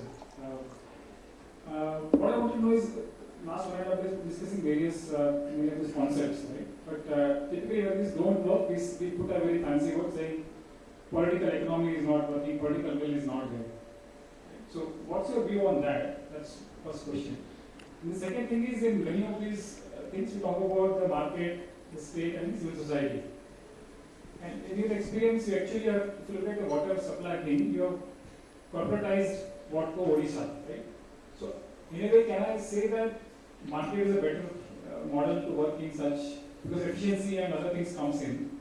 So are you saying that instead of a ULB doing water supply, a corporate entity is better than parastatal? First, the political economy does not work means the design of the program is faulty. That means political economy has not been factored, has been rightly factored. So you have to understand the political economy operated.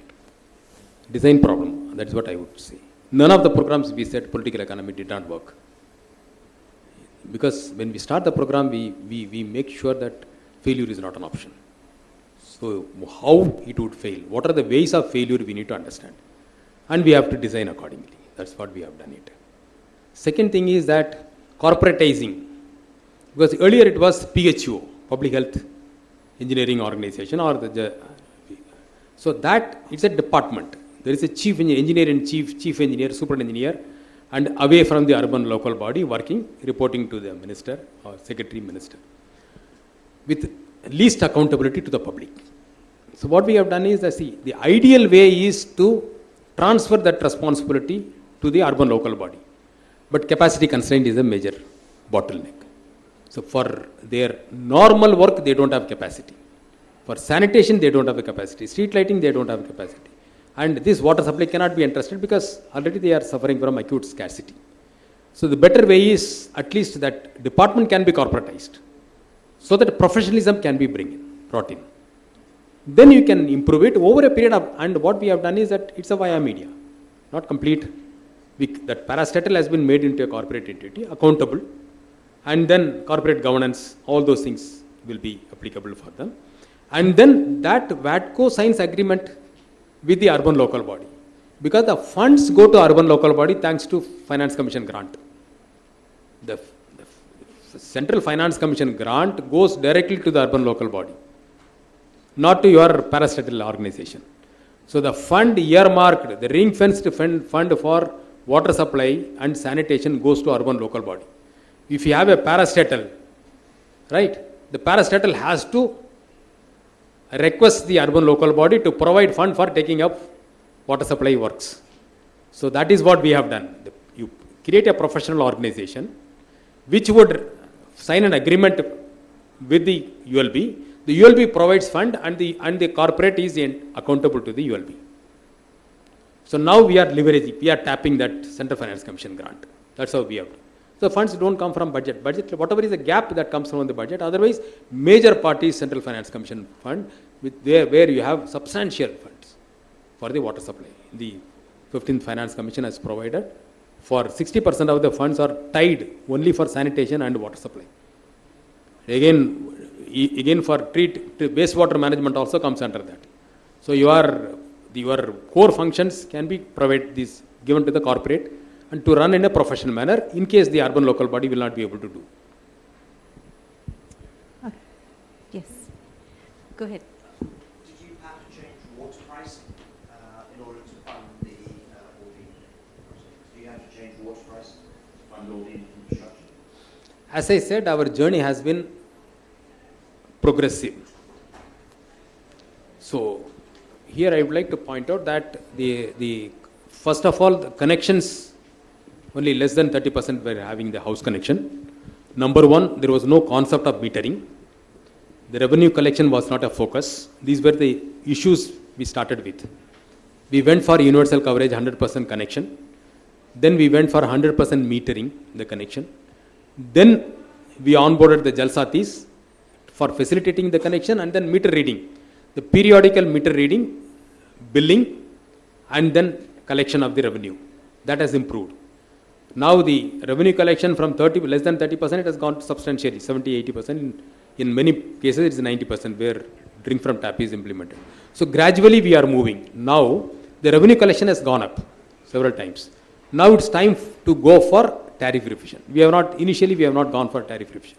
Our objective was to move progressively, not suddenly go and then it would become opposed and then entire program comes to a halt. Go gradually. Gradual sustains. It works. So now the state should look into the telescopic tariffing. At the lower level, keeping the tariff low. At the higher level, increasing the tariff. Now that we have gone to this stage, now the next step should be the telescopic tariffing which was planned. Yes. So you talked about governance being at the core, and you've even written about it. Do you think it's still work in progress? You may have done something in Odisha, and talk about the country as a whole. The third tier, the fourth tier, all of that. Even in Odisha, it is always work in progress. It will always be work in progress. What are the odds of change and reform? It takes time, and it needs continuity. Principles need to continue. Then it becomes, irreversible. So it takes time, and it's always work in progress. Yeah, it's progressing. Yeah, it's progressing. It's encouraging. Many of these models are actually very encouraging models, which encourages people to replicate that. That's why almost every state has been trained in Odisha, in drink from tap 24/7, in the decentralized sanitation, FSTP. Almost every state leadership has been trained. States are willing to learn, willing to implement. Rakshita, over to you, and then we'll take one more question before just a coffee break, and then we'll go to the next session when Srinivas will be here. Okay. Sir, this has been really amazing. Like very few, very sensitive people at such a stature we get to see the work that you have done, and it's like a light in the entire governance system. So this is really happy to know and all this thing. I have a question. So like you mentioned in few of your comments that there has been certain, I would call some villains kind of a thing, like there is some water mafia, then there is some land mafias, and they're going to be, and like you also answer for the political economy. What were the negotiations that took place? Were there any negotiations, and there were like some kind of, some baits put in there? So resistance would be there, opposition would be there. because it is a deep-rooted system, right? And working for a long time. So when you are breaking it, there will be opposition, resistance. You need to understand. And the only thing is that they will also test how firm you are, how committed you are. So many things we said non-negotiable. We stood by it. There is no other way of doing it. This is the only way of doing it. Say community partnership in sanitation is a non-negotiable. You have to do only with self-help groups. Women's self-help group or transgender group or rack packets group. You can't engage contractor. That option is no more available to urban local bodies. It may look autocratic, or you are taking away the freedom of the urban local body. It is required in public. That's what we believed, and that's what we implemented it. So which self-help group you will engage, that depends upon selection criteria. But it is, and we have given a legal backing for it. That's what we have done. All these interventions. When we gave work order to the Slum Dweller Association for upgrading their community level infrastructures, right? We have not tendered it. There is no contract. There is no open tender process. Somebody can say that there is no transparency in the system, so it's a faulty. So we have actually legalized it. We have amended the Odisha Municipal Act and Corporation Act to give a legal backing that the community-based organizations are legally recognized as a partner in the governance process, development process, and it can be given. So we have done it. So DNA, the community partnership DNA has a legal backing, statutory backing. Okay, one last question. Yes, please go ahead. I just wanted to actually what you just said right now about legal backing. So you had mentioned at the beginning itself that there was a Right to Public Services Act that was amended to include drinking water. But can you just elaborate upon that more? Now you mentioned the Municipality Act as well, but any other sort of legislative changes that you brought to, institutionalize this? Many of these,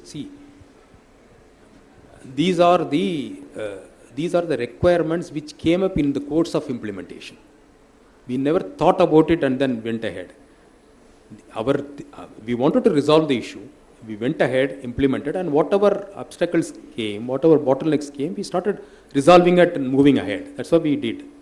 It's all hands-on. So whatever we have done and scaled up, all those things later on we institutionalized by amending the relevant acts. One is the Right to Public Service Act, all those came. Then the land rights to slum dwellers is a statutory one. Then we thought that, the Finance Commission gives grants. They give population basis. Finance Commission grant is allotted population base. The Delhi Corporation gets more and the smaller medium municipality gets less because of the population. So when the grant is available population basis, then you and I get an entitlement, right? You are also entitled, I am also entitled. Because of us, the corporation gets. So there is a per capita basis.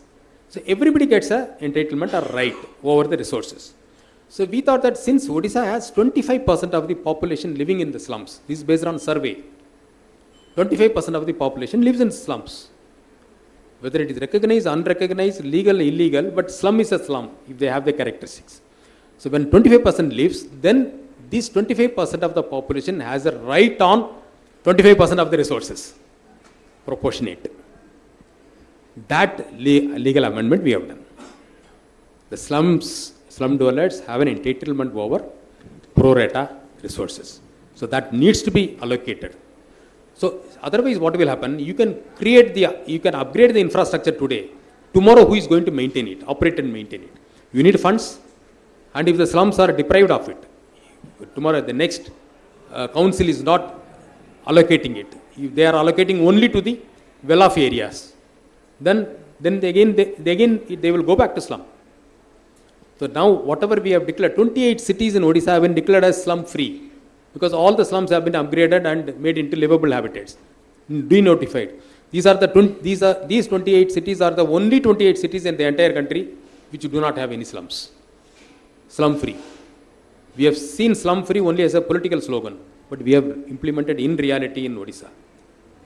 And the 100% house connection which I was mentioning, 106 cities out of 115, these are the only 106 cities in the entire country which have 100% house connection. because no other city is declaring that. Because nobody is owning it up. That's the problem. It's not that we are trying to boast the achievement. It's a sorry state of affair that we are not seeing that as a right of the people. It's the right of the people to get that. And the city, it's a responsibility of the city to declare the city as slum-free or 100% house connection or garbage-free. This is the direction towards they need to move. They need to bring in that. All right. So with that, let's give a huge round of applause to Mr. Mathi Vathanan.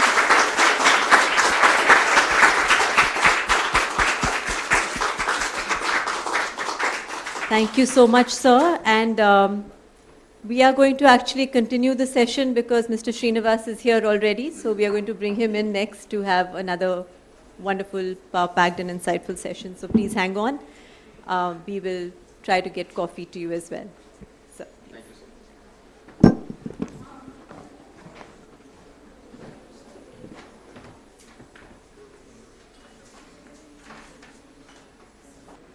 you, sir. Yeah. Good evening, everyone. I have the pleasure of introducing Mr. Srinivas, who is the Secretary of the Ministry of Housing and Urban Affairs. Srinivas Katikithala is a distinguished IAS officer of the 1989 Gujarat cadre. He has over more than 3 decades of experience holding several pivotal roles at both state and central levels, ranging from leading innovation and urban development units in Gujarat to being the Principal Secretary of the State Government's Revenue Department. Notably, he has been involved in implementing the 74th Amendment and GIFT City in Gujarat as a lever for urban and economic development. He has also led the development of the Statue of Unity and the Gujarat Earthquake Rehabilitation Program, which rebuilt 14 cities after the 2001 earthquake. Mr. Srinivas also has served as the director of the Lal Bahadur Shastri National Academy of Administration. In August 2024, he was appointed Secretary MoHUA, overseeing India's flagship urban programs and contributing to improved urban governance, leveraging his rich experience to address India's complex urbanization challenges. I invite Madhav Pai, the CEO of WRI India, to initiate a chat with Mr. Srinivas. Yeah. Welcome, Mr. Srinivas. Thank you, Rajit. Just to say, this event, Connect Karo, this is the 11th edition. And of course, MoHUA has been a strong partner over the years. When we had first done the first event, Mr. Sudhir Krishna was there and had given a keynote address. So we, very happy to continue this partnership over this long period of time. So last year, we invited you. You had barely been in this new position for less than a week, and you joined us. So really, just I think there's been a lot of it was an interesting moment. I think this whole conversation on growth hubs, urban challenge fund, Amrut 2.0, etc. were going on. So if you can just broadly share, where we are in the ministry with these schemes and what is the ambition that you are laying out for some of these ideas. Thank you and good evening, everyone. I believe you've had a very fruitful and a very engaging session during the day. And perhaps this is the last session today. Okay.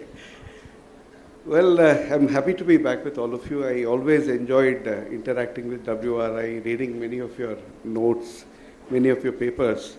And I know that you do a lot of thoughtful activity. What you asked me is very broad-based. What do we do? Yeah, but... No, I understand. Yeah. I'm not...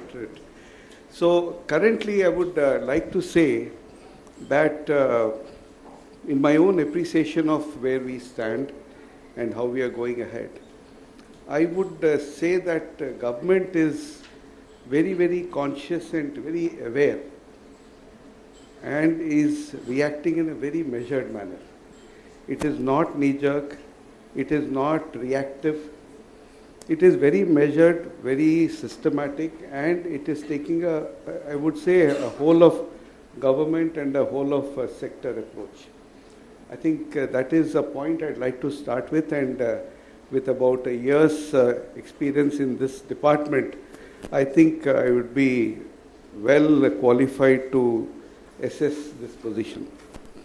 Because if you really look at the way the interventions are happening, or the way the policies are being put in place, the broad approaches that are being put in place, and the, I would say the themes of development are being clarified, it would give you this impression, and it would actually clarify to you that it is, government is looking at the complete, the urban transition that we are seeing, we are going to experience, and in a way preparing for dealing and addressing it in a very systematic manner. So that is the first point. Second point is, government is also, in terms of public policy, the response, very keenly aware and very conscious that we would not only, of course, reach the 50% mark, which would come with its own set of challenges and responsibilities. It is also keenly aware that it comes with a deep set of opportunities. So, various vehicles and avenues are being created to enable all of us who are a part of this sector to be able to respond to these opportunities and gain from it, so that we actually see what has been paraphrased as the cities becoming the growth engines, as the growth hubs. It really indicates that it is a prime economic driver, and therefore, how would you harness the power and the energy of this driver? I think broadly these are the two observations I'll start with.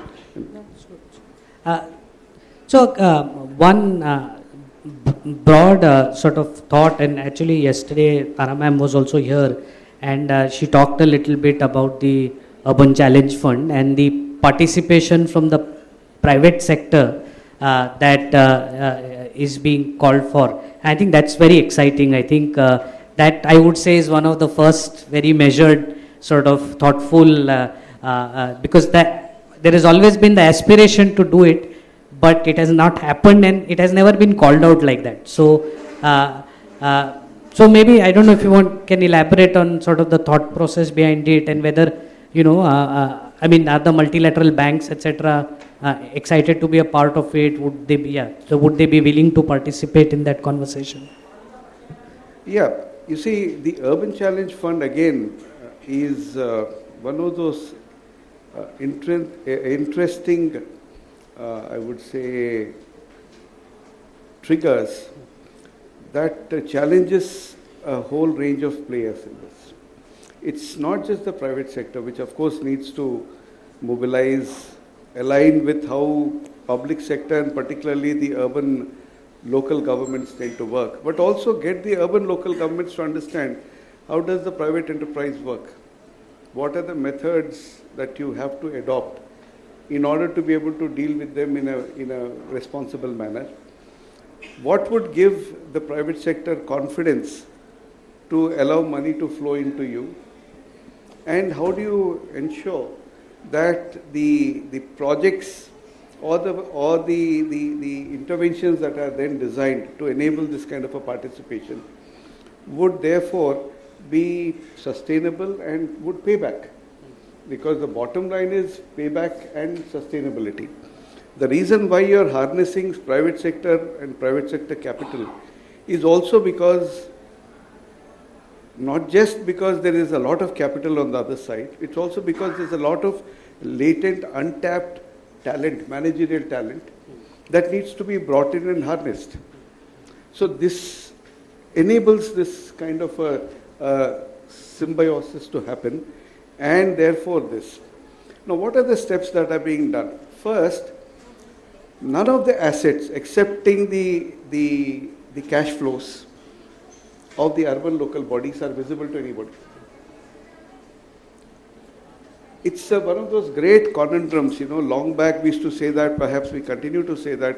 They used to say India is a rich country with poor people, or you can say it's a poor country with rich people, whichever way you look at it.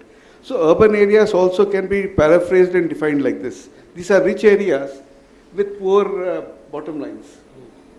And why? Because we have not been able to to identify what are those constituents, the assets that make the urban areas rich. Where is it that revenue flow can happen?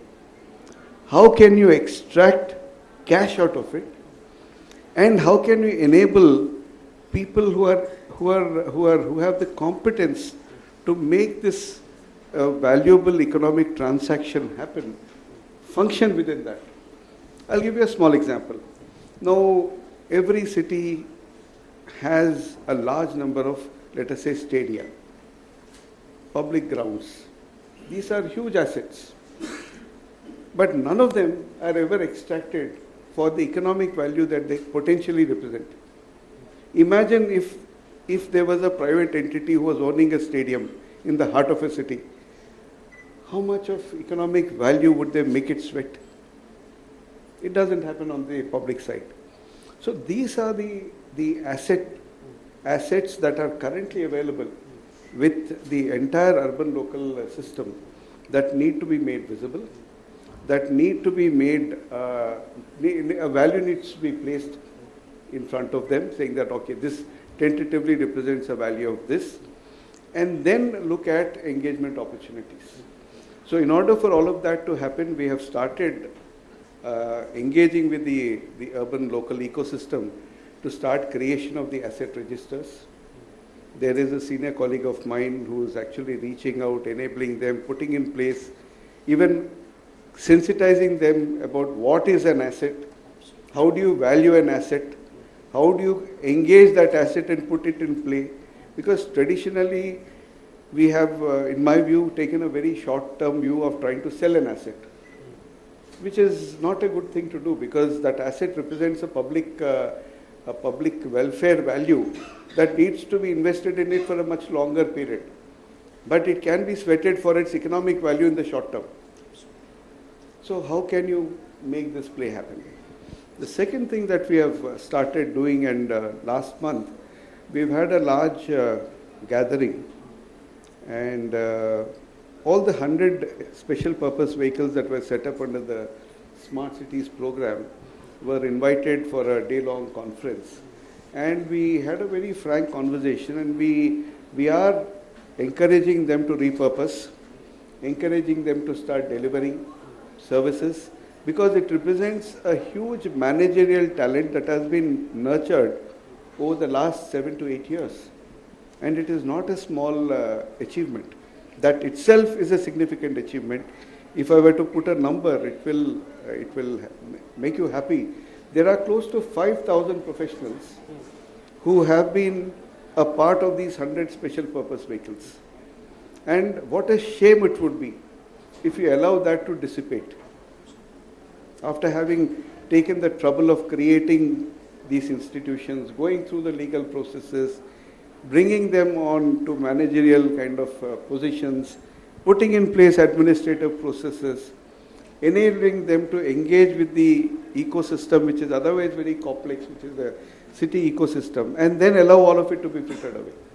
No, this is just based on our observations, we've also seen generally, as professionals and, even an organization like ours, which is really designed as a not-for-profit think tank, we attract a lot of professionals because there is a lack of jobs. Like today, there's a lot of push for product companies. So if you want to do a startup and build a product, you have small amount. But if you want to create a service company, there is actually very little avenues. But today, if you want to do planning, economic development, think about resilience, think about these are service oriented sort of. So I think this idea of thinking about them as service organizations is actually quite fantastic. And maybe you could think also of creating a small incentive program, maybe aligned with this Atal Innovation Mission or something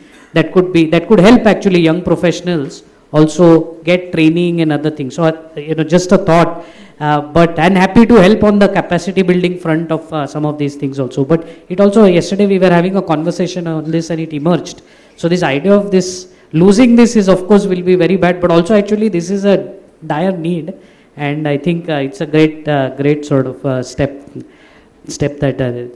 Also one, and you are from Ahmedabad, you understand Gujarat very well. I mean, one of the things that I have personally also felt that the success of some of the is these ideas of these anchor institutions. When I say this, this is NID in Ahmedabad, IIM Ahmedabad, or CEPT University. I mean, Gujarat, when we have work across states, every time you go to any city in Gujarat, at least the planners have gone through a Masters of Planning program in CEPT University, and there is a deeper understanding. So, as we think about these economic growth hubs, etc., we were wondering if, and this is quite deliberately done also in a lot of Western places. I mean, is there any thought of sort of creating such kind of institutions? Can we build it?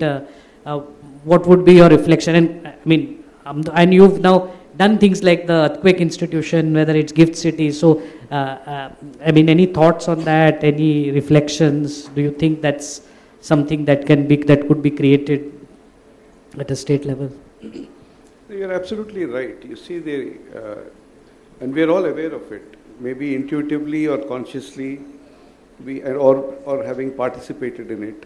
Unless you have a critical mass of institutions and like-minded people around the table, you do not have colliding ideas. And unless you do not have the collision of ideas and a certain, I would say, density of it, you will not have the Silicon Valley experience. You have to create those conditions where innovation is literally thrust upon you because of the sheer challenge that comes to your ideas. And there is so much of ideation floating around.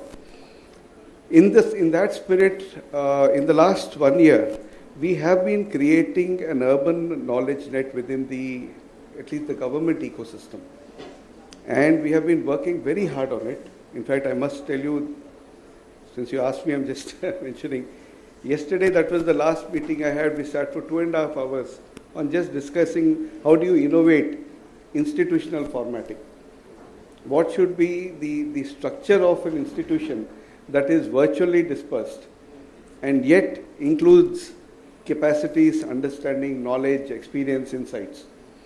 So you then have to really think in a very, I would say, non-dogmatic, but a more creative way, where you have to synthesize both the existing institutions, academicians, academia, research entities, with the practical application of insights, process and research, as well as have this insight and understanding translate into capability and competence within the functionaries and allow all of them to evolve. It's a tall order. It looks like, we are just putting a huge wish list there.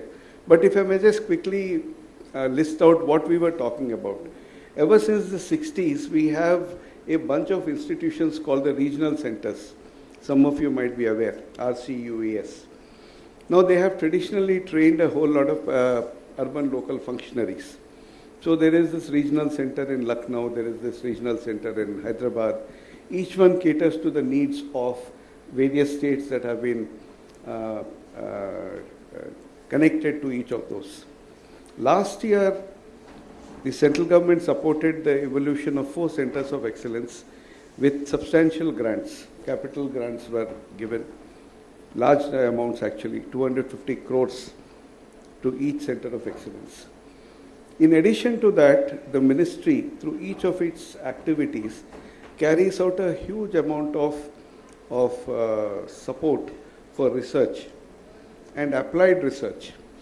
Now, mostly it is not known, but in each and every vertical, yesterday if Tara madam was here, she might have mentioned that Amrut and Amrut itself has funded a lot of research in elements that are of concern and interest in their own space. Now in the mobility space, we fund a lot of research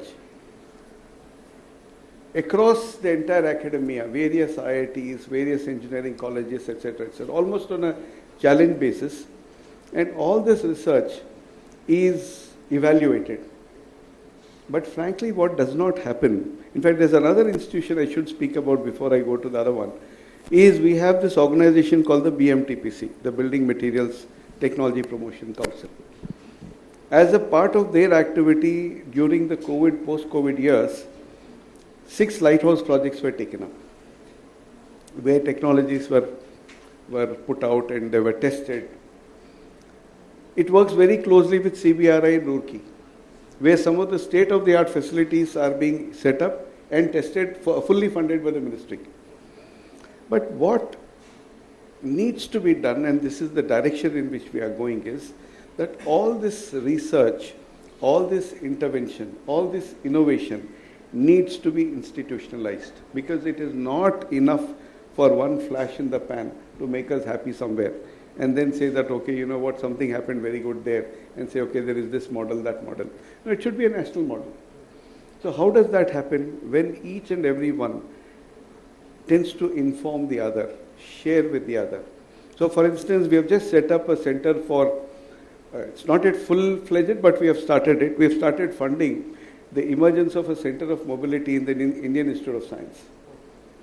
Okay, we were there when they also created a larger international network. I was myself there for about half a day last month. So there were a lot of professionals who came, who spoke about mobility, who are going to take up research.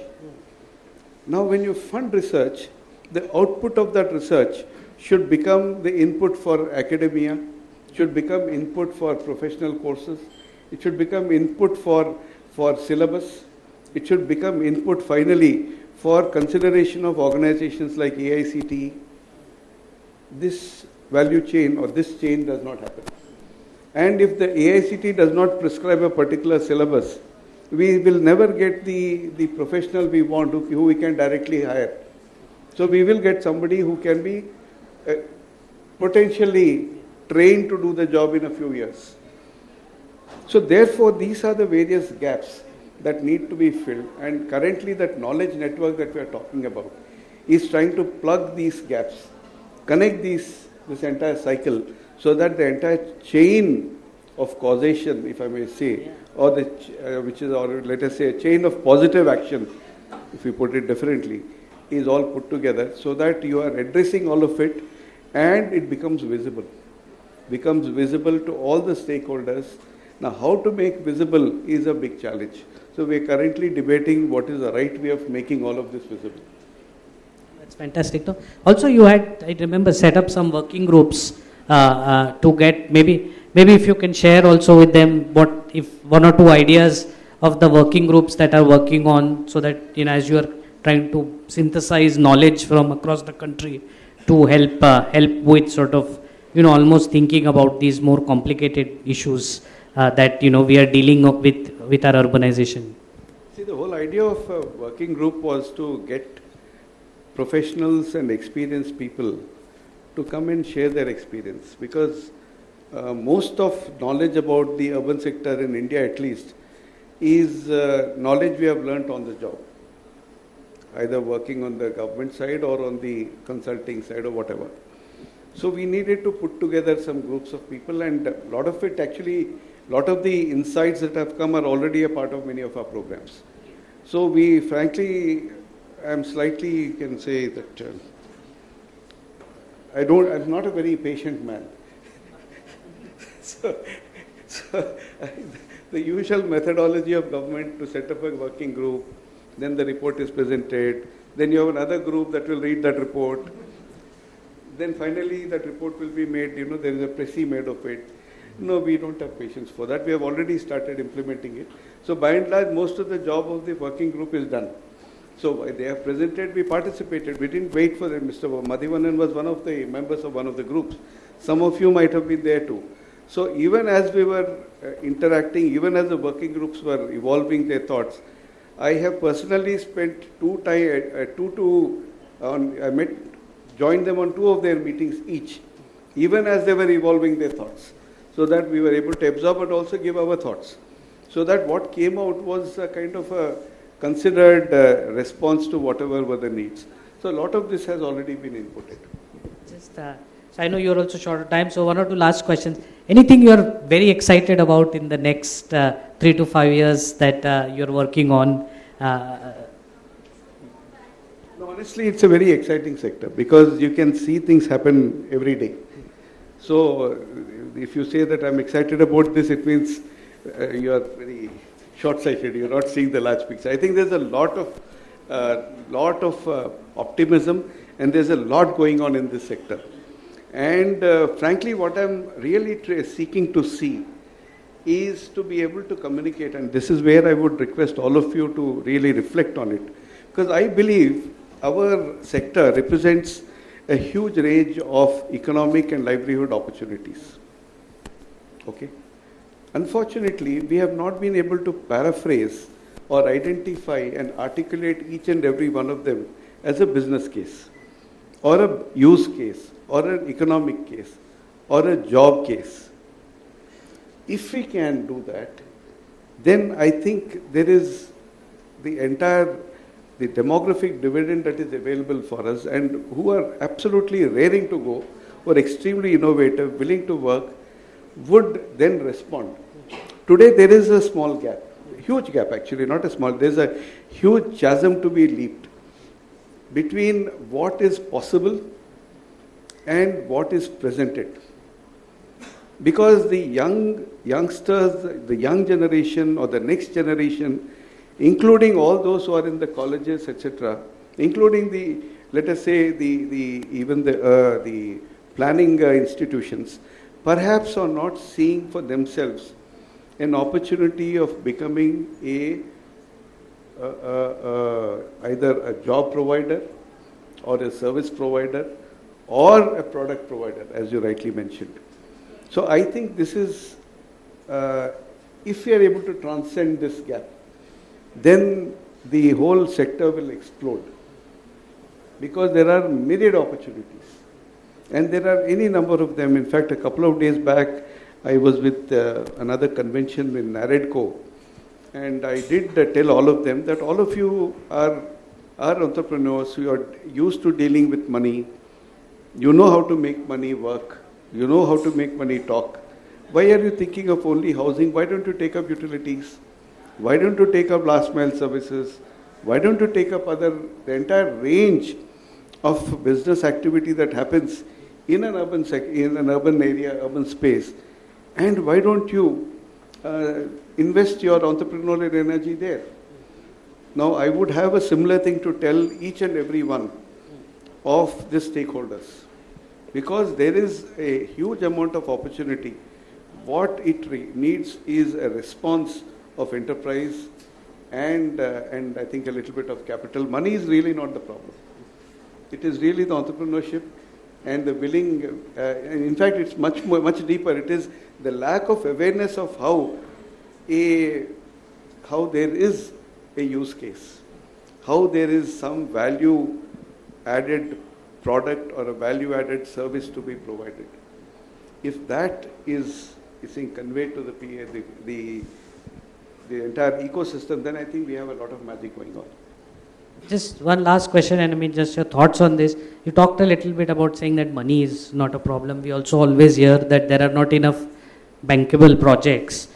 So with that purpose, I mean, is this idea of creating some project preparation facilities at a slightly scaled up level, I mean, is that sort of a role you would see some of these smart city SPVs or these regional centers perform? I mean, because if we have a large number of cities, and maybe immediately we may not be able to create that kind of capacity. So can we concentrate some efforts and create some type of project preparation facilities, etc.? I mean, there's been a thought around this. Any reflection? So honestly, project preparation facility is a good thing. There's no doubt it needs to be there. Shelf of projects, in my view, is passé. It's old school. It is JNNORM days. Because finally, if you talk about a shelf of projects, you have limited your mindset. I would rather go with the process. Identify how you create a process that is going to churn more and more and more ideas.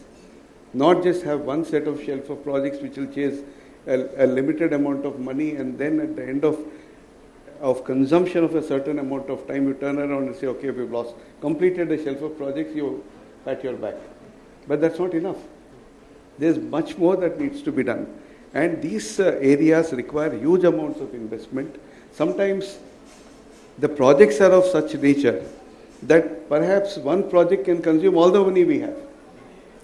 But the fact of the matter is there is much more money to be tapped in than we are imagining at the moment. So therefore, I would put my money on process, not on a project. Project is good to have, but it's end of the pipe. I would rather look at how you're designing the pipe, how you're processing the pipe, how you're ensuring that the pipe is constantly filled. So you have some winners, some losers, hopefully more winners, but less losers. Let that process go. Please, yeah, one there in the back. Anybody else? Just two questions, and then 5:45. I promised we will end this. So yeah, please. Good evening, sir. Very brief question. Lovely to always hear you. My takeaway from today's talk is create space and time for collision of ideas, and that's what I take away. I have one question for you, sir. You mentioned briefly that in the smart cities, an institutional setup in the form of SPVs was established, rightly so for accelerated delivery.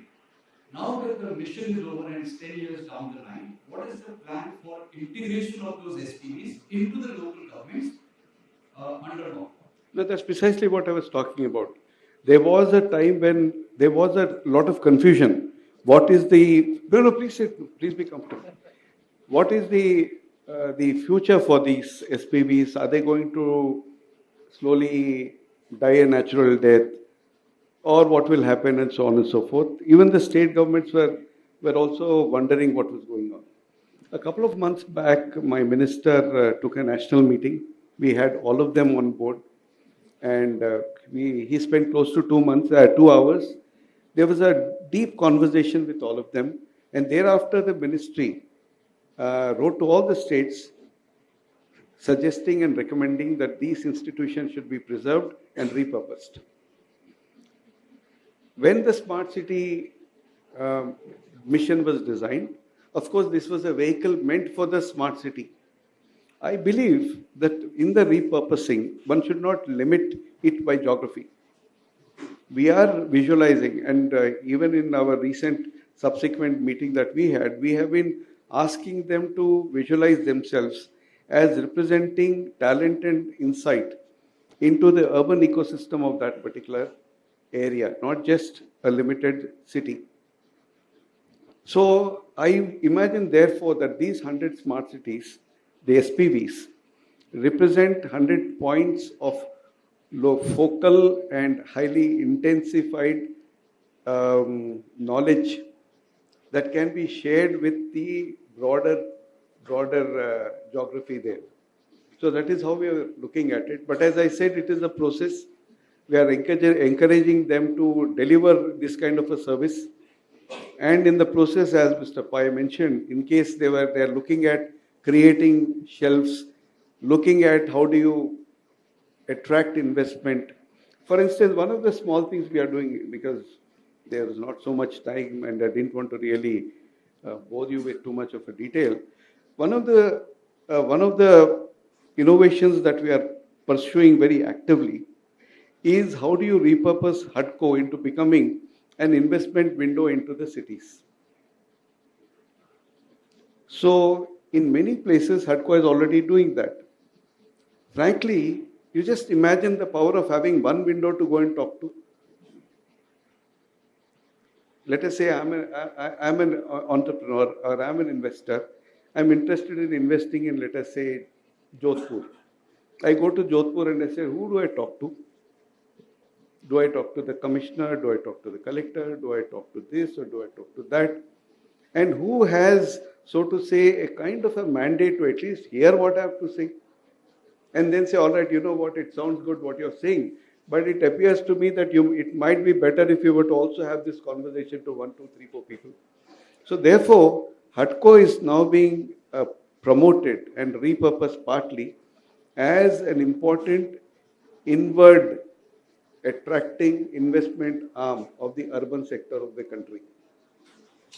And therefore, naturally, because it's one of the entities of the ministry, and wherever it has an office, it is doing that. Wherever it does not have, we are also trying to evolve this. So these are pipelines we are building. Yeah, this is fantastic. No, thank you for sharing, and thank you so much for your time. I know you, in a busy day, found time. So thank you very much. I will Pleasure to be here. Thank you. Just a small token of appreciation.